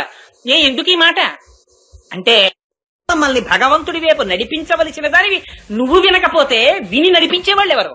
శివుడు నటిస్తున్నావా? అందుకని లేచిరా, లేకపోతే నిన్ను ఎవరైనా నియంత్రించారా? అంతగా భగవంతుని చేత నువ్వు అనుభవింపబడుతూ బ్రహ్మ సాక్షాత్కారమునందు మునిగి తేలుతున్నావా? ఒక్కసారి బ్రహ్మానుభవంలో ఉన్న వాళ్ళు పైకి రారు. అందుకని వాళ్ళని పైకి తీసుకురావడానికి భగవన్నామని చెప్తారు. ఈ 3 నామాలు చెప్పు అంటోంది. ఏమిటవి? వైకుంఠ ఎక్కడో వైకుంఠములో ఉన్నట్టుగా కనపడినప్పటికీ ఇక్కడి వారు ఒక్కసారి స్వామి అని పిలిచేటప్పటికి పరిగెత్తుకొచ్చేటటువంటి లక్షణం ఉన్నవాడు ఇవాళ మనంద వ్రజంలో మన అందరి మధ్యలో ప్రాకృతమైన కన్నులతో చూడగలిగినటువంటి వాడి పుట్టి మన మధ్య పెరుగుతుంటే వాడి వ్రతం చెయ్యడానికి మేమందరం కలిసి వెడుతుంటే నువ్వు కూడా మాతో పాటు కలిసి వచ్చి మార్గదర్శకత్వమును వహించవలసిన దానివి కలిసి రాకుండా లోపల పడుకుంటావా? అందుకని లేచిరా. మాయావి, మాయ అంటే జగత్తే. కానీ ఇది భగవంతుడు లేకుండా మాయకి స్వతసిద్ధంగా అస్తిత్వం లేదు, ఆయనతో కలిసి ఉంటుంది. అందుకని జగత్ అంటే భగవత్ స్వరూపంగానే చూస్తారు పెద్దలు. ఎందుకని లోపల ఆయనే ఉన్నాడు కనుక, ఆయన ఉండి నియమిస్తున్నాడు కనుక. అటువంటి మాయాస్వరూపమై ఆశ్చర్యకరమైన శక్తి కలిగిన వాడై అంతటా ఉన్నవాడు ఇవాళ ఈ కన్నులతో చూడగలిగినటువంటి వాడిగా వచ్చాడు. అటువంటి ఆశ్చర్యకరమైనటువంటి కృష్ణుణ్ణి మాధవ అని పిలవమంది. మాధవ అంటే మా అంటే లక్ష్మీదేవి, ధౌడంటే భర్త. లక్ష్మీదేవికి భర్త అన్న నామం చెప్పమంది. ఆ మాట చెప్పడం ఎందుకు? లక్ష్మీదేవికి గుణం ఏమిటో తెలుసా అండి? పోత పోసిన వాత్సల్యం. ఆవిడికి ఇంకేమీ తెలియదు. హనుమ చెప్పేశారు సుందరకాండలో, ఆవిడ కళ్ళు ఎప్పుడు నలుపే, ఆవిడకి అసలు ఎరుపు జేరెక్కదు, ఆవిడికి కోపం లేదు. ఇంకా ఎప్పుడైనా పరమాత్మ కళ్ళు ఎర్రపడతాయిట. నిగ్రహ సమర్థుడు కాబట్టి, కర్మ ఫలప్రదాత కాబట్టి. అమ్మవారు మాత్రం ఎప్పుడు కన్నులు నల్లగా ఉండి వాత్సల్య గుణంతో ఉంటుందిట. అందుకే అమ్మవారి గురించి చెప్తే ఏ అమ్మవారికి లలితగా చెప్పండి, లక్ష్మిగా చెప్పండి, ఎలా చెప్పండి, ఆవిడిని కారుణ్యమే చెప్తారు. ఈశానాం జగతోస్య వెంకటపతే విష్ణోః పరాం ప్రేయసీం తద్వక్షస్థల నిత్యవాసరసికాం తక్షాంతి సంవర్ధినీం పద్మాలంకృత పాణిపల్లవ యుగాం పద్మాసనస్తాం శ్రియం వాత్సల్యాది గుణోజ్వలాం భగవతీం వందే జగన్మాతరం. అమ్మా, నీకు వాత్సల్యం కారుణ్యం తప్ప ఇంకేం తెలియవమ్మా. ఎంత కారుణ్యమో తెలుసా అండి లక్ష్మీదేవికి. ఆవిడ కారుణ్యం గురించి పరాశర భట్టరు శ్రీగుణరత్న కోశంలో ఒక పద్యం రాశారు. నిజంగా ఎంత అద్భుతమైన పాదం అంటేట, అమ్మవారు నాకు ఈ శ్లోకం శ్రీరంగం వెళ్లి అమ్మవారి దర్శనానికి వెళ్ళినప్పుడు ఆ శ్లోకం గుర్తొచ్చి మురిసిపోయాను నిజంగా. అమ్మవారు పద్మాననే పద్మవూరు పద్మాక్షి పద్మ సంభవే అని పద్మంలో పద్మాసనం వేసుకుని కూర్చోవలసినటువంటి తల్లి చేసింది యశోద. లేక పుట్టిన కొడుకు, అందుకని ఒక మంచం మీద పడుకోబెట్టింది, ముస్తాబు చేసింది. ఆ పక్కనే ఒక బండి ఉంది. పెడితే ఆయన పడుకున్నారు. ఓ పెద్ద ఉత్సవం చేస్తోంది, అభిషేకాలు జరుగుతున్నాయి, ఉన్నటువంటి బ్రాహ్మణులు వచ్చారు, వాళ్ళందరికీ దానాలు చేస్తోంది, అందరినీ పిలిచింది, భోజనాలు ఏర్పాటు చేసింది. ఇన్ని జరుగుతున్నాయి. కృష్ణ పరమాత్మ మాత్రం అక్కడ పడుకుని ఉన్నారు. చిన్న పిల్లవాడు, ఒక్కసారి ఆకలేసినటువంటి పిల్లవాడు లేచి ఎలా ఏడుస్తాడో అలా ఏడుపు మొదలెట్టారు. చంటి పిల్లలకు ఆకలేసిందనుకోండి, నిద్ర లేవగానే కుయ్యో కుయ్యో కుయ్యో కుయ్యో అని ఏడుపు మొదలెడతారు. అలా ఆయన కూడా లేచి ఏడుపు మొదలెట్టారు. బాలుండాకుని ఏడ్చుచు గిదిసి చనుకోరి కెరలి విలసయ మృదుచక్ర చాప రేఖాస్పద పదమున తన్నెనొక్క బండిన్ దండిన్ అన్నారు. ఆయన పాదంలోట శంఖరేఖ, చాపరేఖ, చక్రరేఖ ఇవన్నీ ఉన్నాయిట. రేఖామయధ్వజ చుతాకలచాత పత్ర వజ్రాంకుశాంబురుహ కల్పక శంఖ చక్రై అని పొద్దున స్వామి సుప్రభాతంలో చెప్తాం కదా. అటువంటి పాదంతో ఒక్కసారి ఆయనని సంహరించాలని అక్కడే ఉన్నటువంటి ఒక బండి మీదకి శకటాసురుడనేటటువంటి అసురుడు ఆవహించాడు. ఆ బండి వచ్చేస్తోంది సంహరిద్దామని. ఏమీ తెలియని పిల్లవాళ్ళ ఒక్కసారి తన కాలెత్తి ఆ బండికి ఇలా తగిలించాడు. ఆ బండి ఆకాశానికి ఎగిరిపోయి కింద పడిపోయింది, విరిగిపోయింది శుభ్రంగా. ఆ రాక్షసుడు మరణించాడు. ఎక్కడో ఉంది పాపం యశోద. పరిగెత్తుకుంటూ వచ్చింది. వచ్చి చూసింది, అయ్యో ఇదేమిటి, ఈ బండి ఏమిటి అంత ఎత్తి ఎగిరిపోయింది ఏమిటి అని అడిగింది. అడిగితే అక్కడ పిల్లలు ఆడుకుంటున్నారు ఆ గదిలో. సాధారణంగా పిల్లలందరూ ఒక చోట ఉంటారు, పెద్దవాళ్ళందరూ పనుల్లో ఉంటారు. అని నీ పిల్లల్ని అడిగింది, ఏమైందిరా, ఎందుకు ఎగిరిపోయిందిరా బండి అంది. అంటే వాళ్ళన్నారు, బాలుండాకుని ఏడ్చుచు కాలెత్తిన తాకి ఎగసెను కాని ఏ మూలమున బండి ఎగరేదని తద్బాలునికడ నాడుచుండి పలికిరి శిశువులు. ఆ పిల్లలన్నారు, నీకు తెలీదా, ఆ పిల్లాడి నిద్ర లేచాడు, ఆకలేస్తోందని కాళ్ళు చేతులు ఎత్తి ఓహో ఏడుస్తున్నాడు, బండి వచ్చింది, వీడి కాలు తగిలింది, బండి ఆకాశానికి ఎగిరిపోయింది, కింద పడిపోయింది, విరిగిపోయింది అన్నారు. శిశువులు వాళ్ళు జ్ఞానులు, వాళ్ళు ఉన్నదున్నట్టుగా మాట్లాడతారు. జ్ఞానికి భయం ఉండదు, రాగద్వేషాలు ఉండవు. అందుకని ఆయన ఉన్నదున్నట్టుగా మాట్లాడారు. మాట్లాడితే ఈవిడంది, బాలుండెక్కడ బండి ఎక్కడ, అభోభాగంబుపై ఏర్పడం కాలుంతన్నుట ఎక్కడ, ఆటపడుచుల్ కల్లాడిరి జడ్డుంబల్కే లోకంబుననైన చెప్పబడునే ఏ చందమో కాకయంచాలాపించుచు వ్రేలువేతలు ప్రభూతాశ్చర్యలైరంతటం.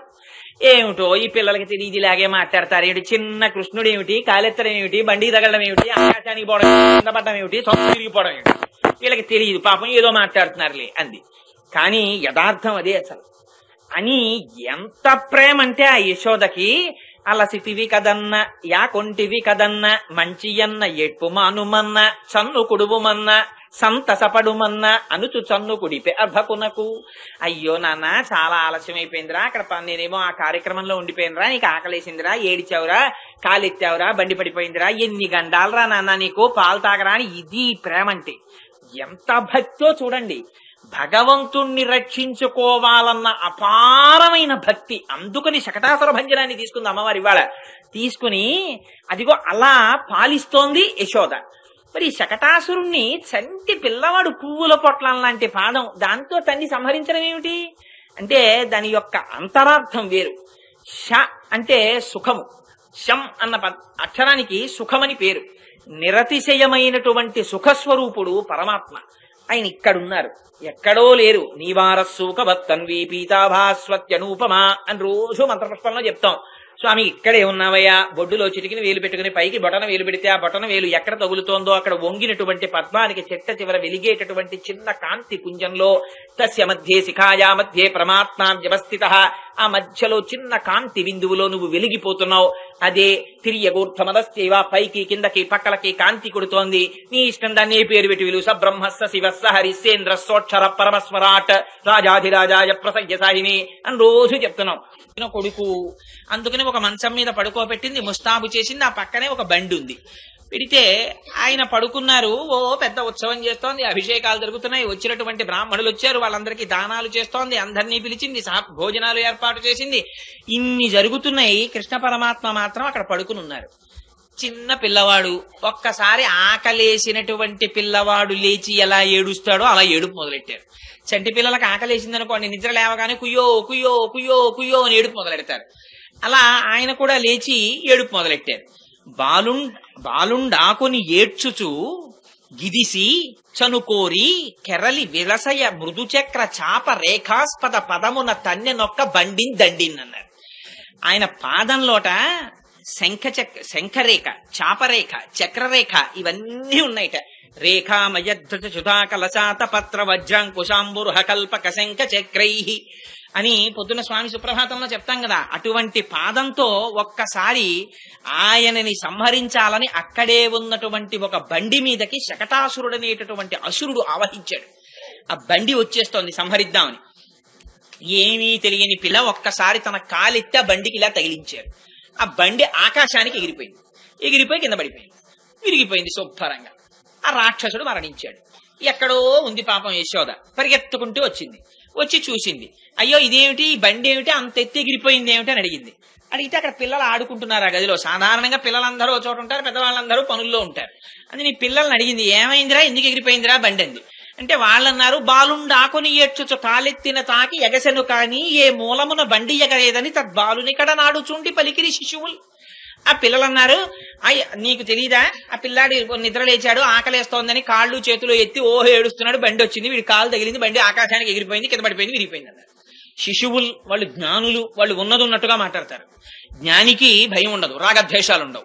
అందుకని ఆయన ఉన్నదున్నట్టుగా మాట్లాడారు. మాట్లాడితే ఈవిడంది, బాలుండెక్కడ బండి ఎక్కడ, అభోభాగంబుపై ఏర్పడం కాలుం తన్నుట ఎక్కడ, ఆటపడుచుల్ కల్లాడిరి జడ్డుంబల్కే లోకంబుననైన చెప్పబడునే ఏ చందమో కాకయం చాలాపించుచు వ్రేలువేతలు ప్రభూతాశ్చర్యలైరంతటం. ఏమిటో ఈ పిల్లలకి తెలియదు, ఇలాగే మాట్లాడతారు. ఏమిటి చిన్న కృష్ణుడు ఏమిటి, కాలెత్తడం ఏమిటి, బండి తగలడం ఏమిటి, ఆకాశానికి బొడదపడడం ఏమిటి, తిరిగిపోవడం ఏమిటి, వీళ్ళకి తెలియదు పాపం ఏదో మాట్లాడుతున్నారులే అంది. కానీ యథార్థం అదే అసలు. అని ఎంత ప్రేమ అంటే ఆ యశోదకి, అలసితివి కదన్న యాకొంటివి కదన్న మంచియన్న ఎట్పు మానుమన్న చన్ను కుడువుమన్న సంతసపడుమన్న అనుచు చన్ను కుడిపే అర్భకునకు.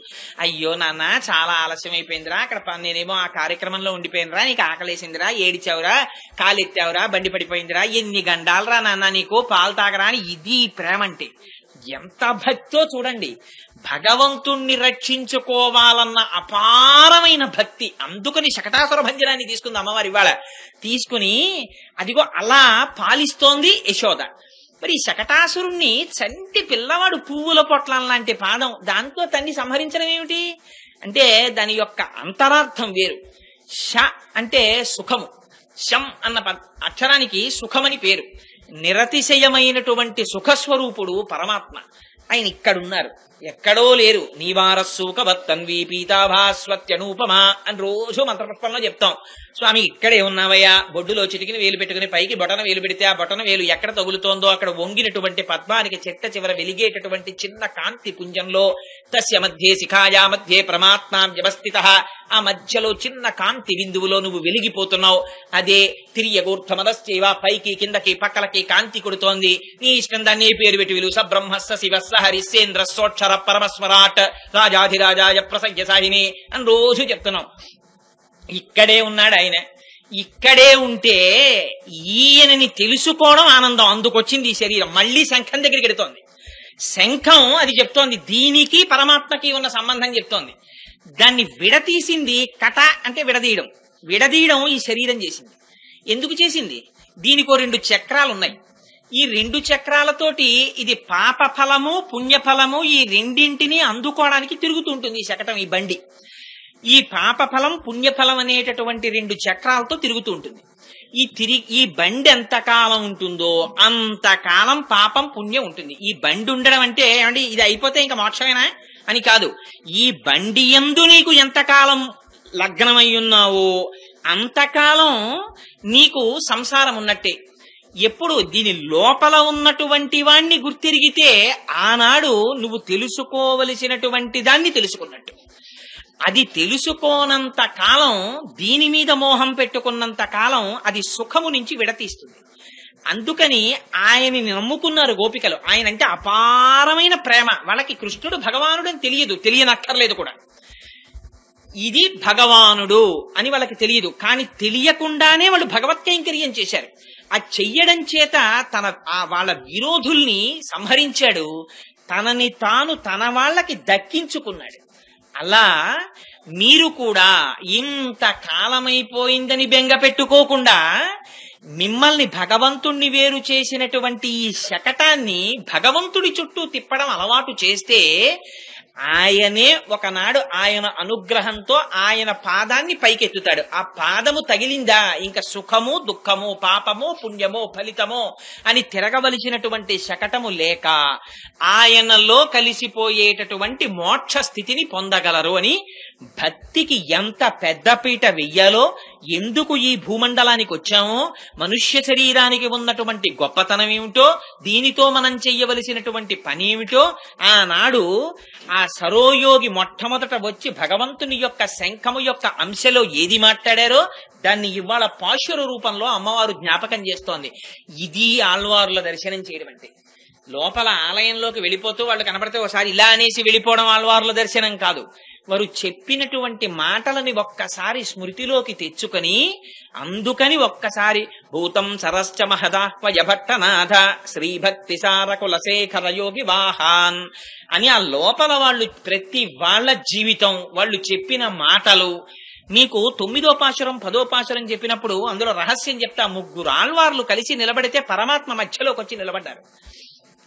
ఆ భక్తి వాళ్ళు ఎలా దర్శనం చేశారో ఒక్కొక్కళ్ళు ఒక్కొక్క రకం దీపం పెట్టి చూశారు శ్రీమన్నారాయణుడిని. అలా ఎలా పెట్టారో దీపాలు, ఆ దీపం పెట్టడంలో ఉన్న రహస్యం ఏమిటో అందులో మొట్టమొదటి మహాపురుషుడు ఆ సరోయోగి. అందుకని తల్లి ఇవాళ వారిని కీర్తన చేస్తూ, అదిగో అటువంటి శకటాసురుణ్ణి పూతనని సంహరించినటువంటి ఆ కృష్ణ పరమాత్మ ఆ క్షీరసాగరమునందు శయనించినటువంటి శ్రీమన్నారాయణుడి కన్నా భిన్నం కాడు. ఆయనే ఈయన. అందుకని ఆయన రూపగుణ విభూతులతో కళ్యాణ గుణములే ఆ పాలు. ఆ పాలల్లో వేయించేసి సర్వకాలముల యందు రక్షించాలనేటటువంటి పూనిక కలిగినటువంటి శ్రీమన్నారాయణుడు ఉన్నాడే, ఆయనే కృష్ణుడిగా వచ్చాడు కనుక తన వారిని తాను రక్షించుకున్నాడు, విరోధుల్ని శిక్షించాడు అని మనకి అభయమిచ్చి ఆ కృష్ణుడికి నమస్కారం చేయి. అటువంటి కృష్ణుణ్ణి అనుభవించినటువంటి యోగులున్నారు, మునులున్నారు. వారు నిద్ర లేచినప్పుట హరిహరి హరిహరి అంటూ నిద్ర లేస్తున్నారట. ఆ మాటలు మా చెవిన పడి మేము నిద్ర లేచాం అంది. ఏమిటది? అది బాహ్యంలో చూస్తే ఏమిటండి వాళ్ళు ఏమిటో లేవడం ఏమిటి, వాళ్ళు హరిహరి అనడం ఏమిటి, వీళ్ళ చెవిలో పడడం ఏమిటి, వీళ్ళు నిద్ర లేవడం ఏమిటి అనిపిస్తుంది. దీనికి మీకు చాలా తేలికగా అర్థం అవడానికి ఉపమానం 9 నెలలు నిండిపోయినటువంటి గర్భిణి పడుకుని ఉందనుకోండి.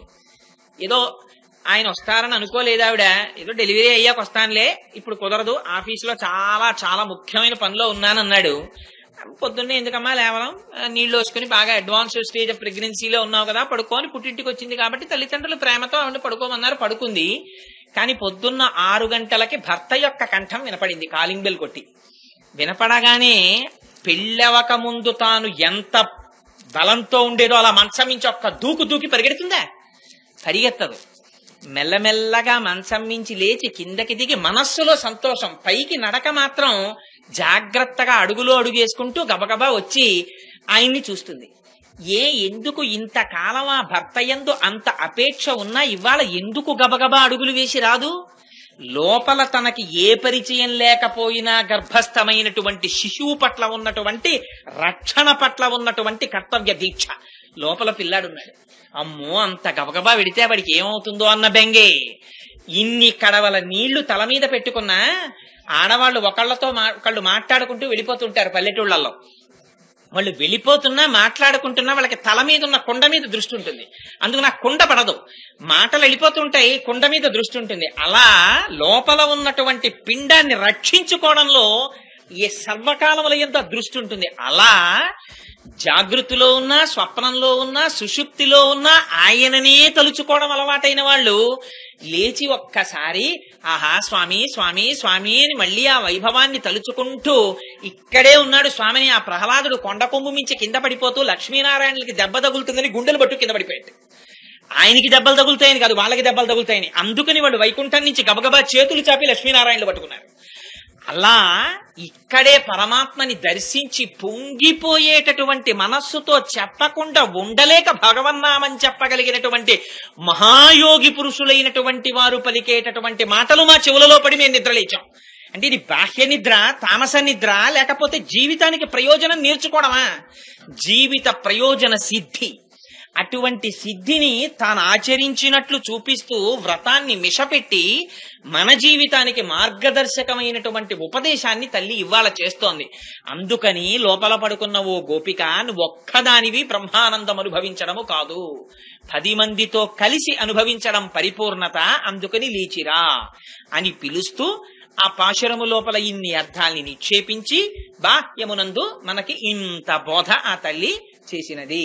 వేరొక పాశురాన్ని విజ్ఞాపన చేసి ఆపేస్తాను. మిమ్మల్ని ఎవరిని ఇబ్బంది పెట్టనో అనుకున్న టైంకే పంపించేస్తాను. పాశురంలో వారంటుంది, ఇదిగో తెల్లవారిపోయింది, భారద్వాజ పక్షులు ఒకళ్లతో ఒకళ్ళు మాట్లాడుకుంటూ తమ తమ పనుల మీద వెళ్ళిపోతున్నారు. ఆ వెళ్ళిపోతున్నటువంటి వాళ్ళు చేస్తున్నటువంటి సవ్వడి నీ చెవులలో పడలేదా? లేచి బయటికి రా, మాతో పాటుగా ఈ వ్రతంలో కలిసి పాలు పంచుకో.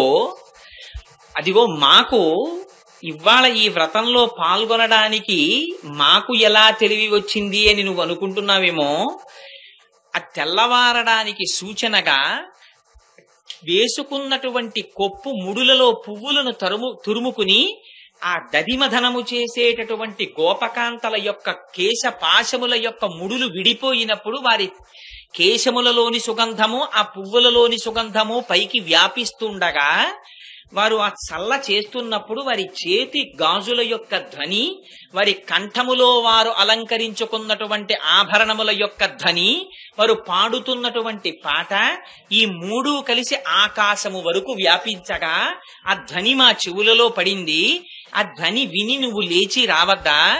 ఆ శ్రీమన్నారాయణుడే ఇవాళ సర్వ పదార్థముల యందు వ్యాపించినటువంటి శ్రీమన్నారాయణుడు ఈ కంటితో దర్శించడానికి వీలైనటువంటి ఒక మూర్తిగా శ్రీకృష్ణ భగవానుడిగా వచ్చి కేసి అనే రాక్షసుణ్ణి చంపి కేశవా అన్న నామముతో మా చేత కీర్తించబడగా నువ్వు నీ యొక్క ప్రకాశము మా కంటికి కనపడని విధముగా పరిహరించి తలుపు వేసుకుని పడుకోవడం బాగులేదు.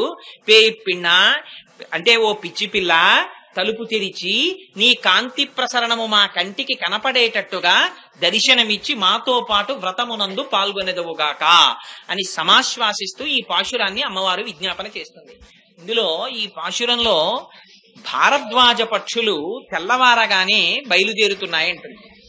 ఇందులో ఆ తల్లి ఎన్ని మాటలు చెప్పినా ఆ పక్షుల గురించే ప్రస్తావన చేస్తుంది.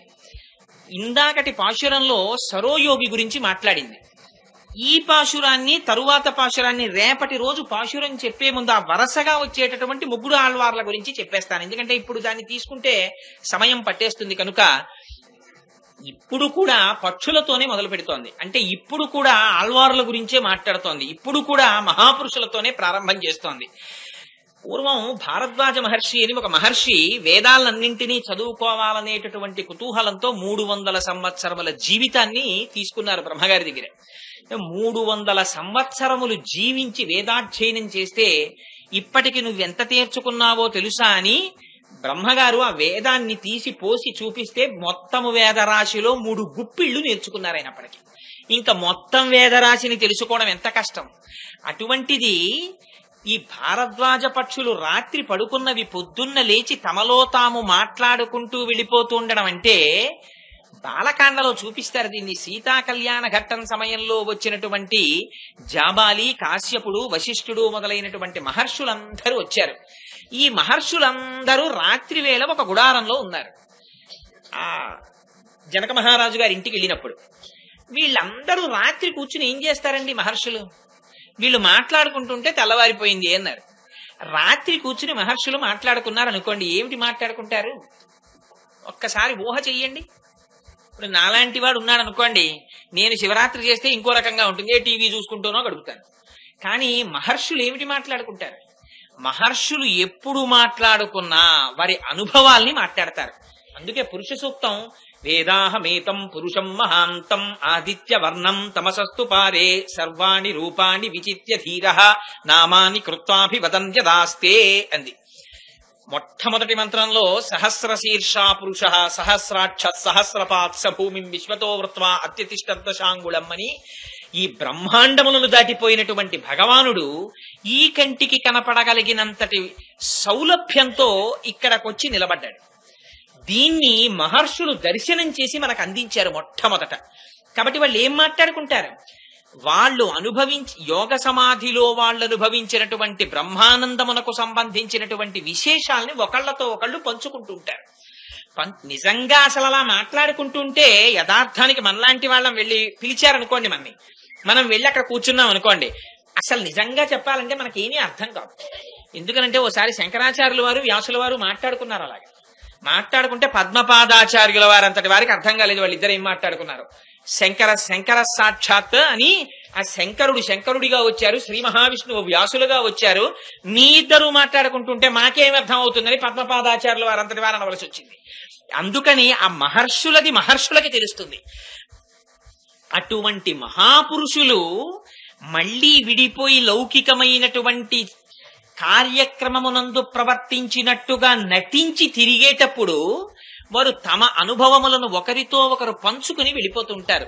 ఇవాళ మార్గశీర్ష స్నానం అనేటటువంటి మిషతో నిత్య పరమేశ్వర సంశ్లేషమును అనుభవించవలసినటువంటి వారికి వినబడవలసినటువంటి మాటలవి. ఆ మాటలు నీ చెవిన పడడం లేదా? నువ్వెందుకు లేచి రాలేదు? పిచ్చి పిల్ల అని పిలిచారు. పిచ్చి పిల్ల అంటే అది దూషించడానికో నిందించడానికో లేకపోతే అధిక్షేపించడానికో వాడినటువంటి మాట కాదు. ఈ లోపల పడుకుని ఉన్నటువంటి గోపిక అపారమైనటువంటి బ్రహ్మనిష్ట కలిగి బ్రహ్మానందాన్ని పొందుతున్న గోపిక. కానీ తాను బయటికి వచ్చి మిగిలిన గోపికలతో కలిగడము చేత తన బ్రహ్మానందమునకు అంతరాయం ఏర్పడుతుందనేటటువంటి భావనతో 10 మందితో ఆ భగవంతుని యొక్క రూపగుణ విభూతుల యొక్క అనుభవాన్ని పంచుకోవడానికి ఇచ్చగించని పిల్ల.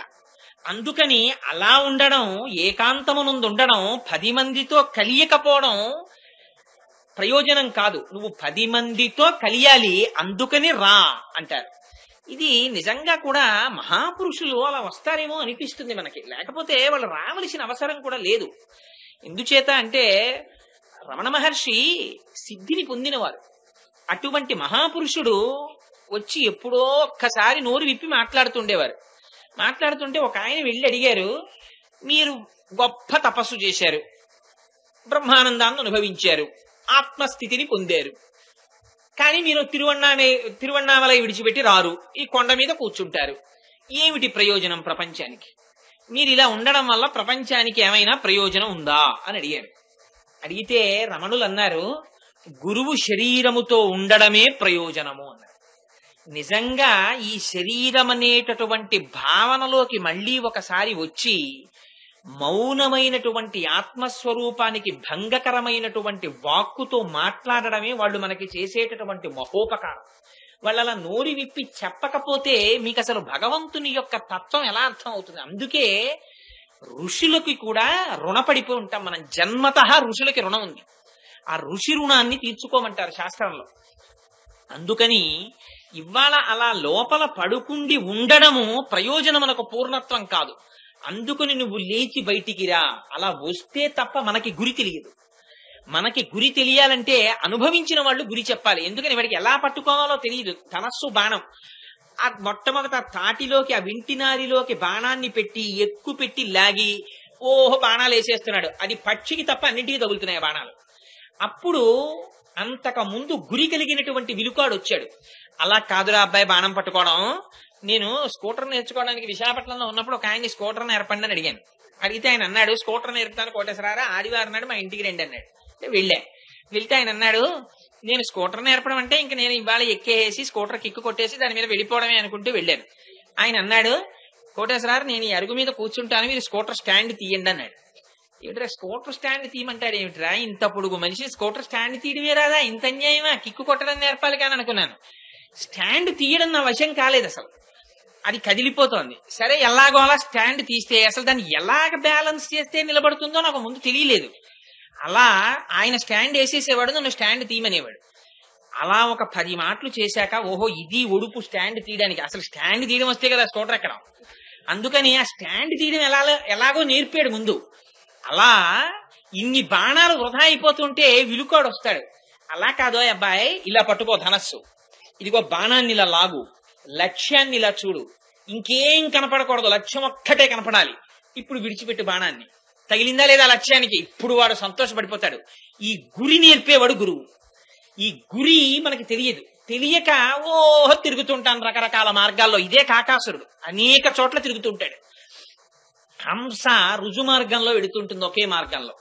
ఈ గురిని నేర్పేవాడు గురువు. ఆ గురువు బయటికి రావాలి. బ్రహ్మానందం అనుభవిస్తూ ఆయన ఒక్కడుంటే పూర్ణత మిగిలిన వాళ్ళకి ఎక్కడి నుంచి వస్తుంది? అందుకని నువ్వు ఒక్కదానిని అనుభవించడం కాదు, బయటికి రా, వచ్చి మాతో కూడు, మాతో కలిసిన నాడు వ్రతమునకు సిద్ధి. అందుకని బయటికి రమ్మని పిలుస్తున్నారు. పిలిచి ఆ గోపికతో ఒక మాట చెప్తున్నారు, నువ్వు బయటికి రావడం లేదు, అదిగో నీకు ఆ శబ్దం వినపట్టం లేదా? ఏ శబ్దం అంటేట, ఆ గోపకాంతలు దధిమధనం చేసేటప్పుడు, అంటే పెరుగు చిలికేటప్పుడు, ఆ రోజుల్లో కృష్ణుడు పుట్టడమే సరి పాడి పెరిగిపోయింది. ఎందుకు పెరిగిపోయింది అంటే పోతన గారు చాలా చమత్కారంగా చెప్పారు భాగవతంలో. కంచుకములు తలకట్లును కాంచన భూషాంబరములు మెరయ్యగా గోపకు లేతించిరి మంచి పదార్థములు కొనుచు మాధవు చూడన్నారు. అప్పటికి పేరు పెట్టలేదే కృష్ణుడికి, అప్పుడే పుట్టాడు ఆయన. పుట్టగానే ముందు ఆడవాళ్ళందరూ పరిగెత్తారు కృష్ణుడిని చూడడానికి. అంతే కదండి సహజం. పక్కింట్లో పిల్లాడు పుట్టాడంటే నువ్వు వంట చేసుకొని నేను వెళ్ళి చూసొస్తాను మగాయన ఎడితే అసందర్భంగా ఉంటుంది. ఆడవాళ్లు లోపలికి వెళ్ళాలి ప్రసూతి గృహంలోకి, మగవాళ్లు లోపల భగవంతుడి పాదాలు పట్టుకుని ప్రార్థన చేసి ఆ వంశాంకురమునకు జన్మనిచ్చినటువంటి తల్లిదండ్రులు దీర్ఘాయుష్మంతులై వాళ్ళ కలలు సాఫల్యమును ఇయ్యగలిగినటువంటి కొడుకుగా వర్ధిల్లుగా కాని బయట నిలబడి ఈయన ప్రార్థన చేస్తాడు. అందుకని ఆడవాళ్లు ముందెళ్లారు. తర్వాత వెళ్లే మగవాళ్ళందరూ ఎలా వెళ్లారో తెలుసా అండి కృష్ణుడిని చూడడానికి? ఆడవాళ్లు వెళ్ళేటప్పుడు సంబరం చాలా చిత్రంగా చెప్పారు పోతన గారు. ఏమి నోము ఫలము ఇంత ప్రొద్దక వార్త వింటిమ బలలార వీనులలరా, మన యశోద చిన్ని మగవానిక నెనట చూచి వర్తమమ్మ సుదతులారా, చక్కనివాడు చిక్కినాడు నల్లనివాడు అలరివాడు చల్లనివాడు దక్కినాడు, ఏ పూర్వ పుణ్యమో ఏ నోము ఫలమో అని.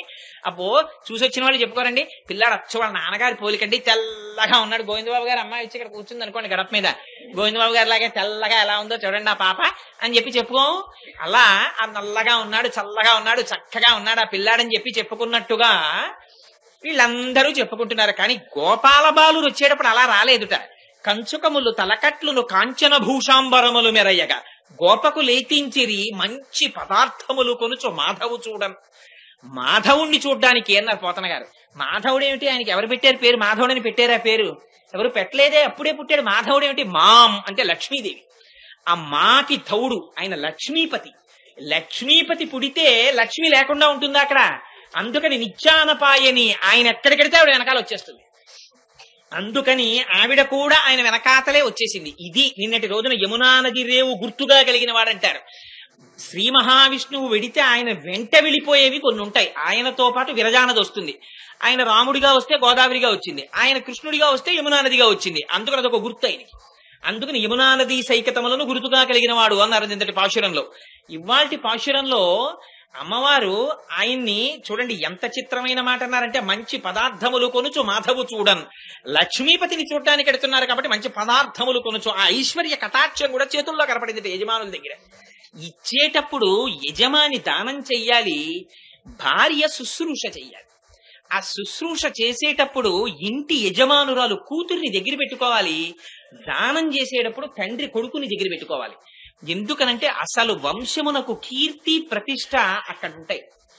ఇంటికి ఎవరైనా మహాపురుషులు వచ్చారనేటప్పటికీ ఆ ఇంటి కోడలు గబగబా వచ్చి ఒక గ్లాసుడు పాలు తీసుకొచ్చి ఇచ్చి వారి పాదములకు నమస్కారం చేస్తే మహోత్తమమైనటువంటి సంస్కారము కలిగిన ఇల్లని వారు లోపల సంతోషిస్తారు. ఊరక రారు మహాత్ములు వా రథముల ఇండ్ల కడకు వచ్చుటలెల్లం కారణము మంగళములకు, నీరొచ్చుట శుభము మాకు నిజము మహాత్మ అంటాడు నందుడు. అసలు రావడం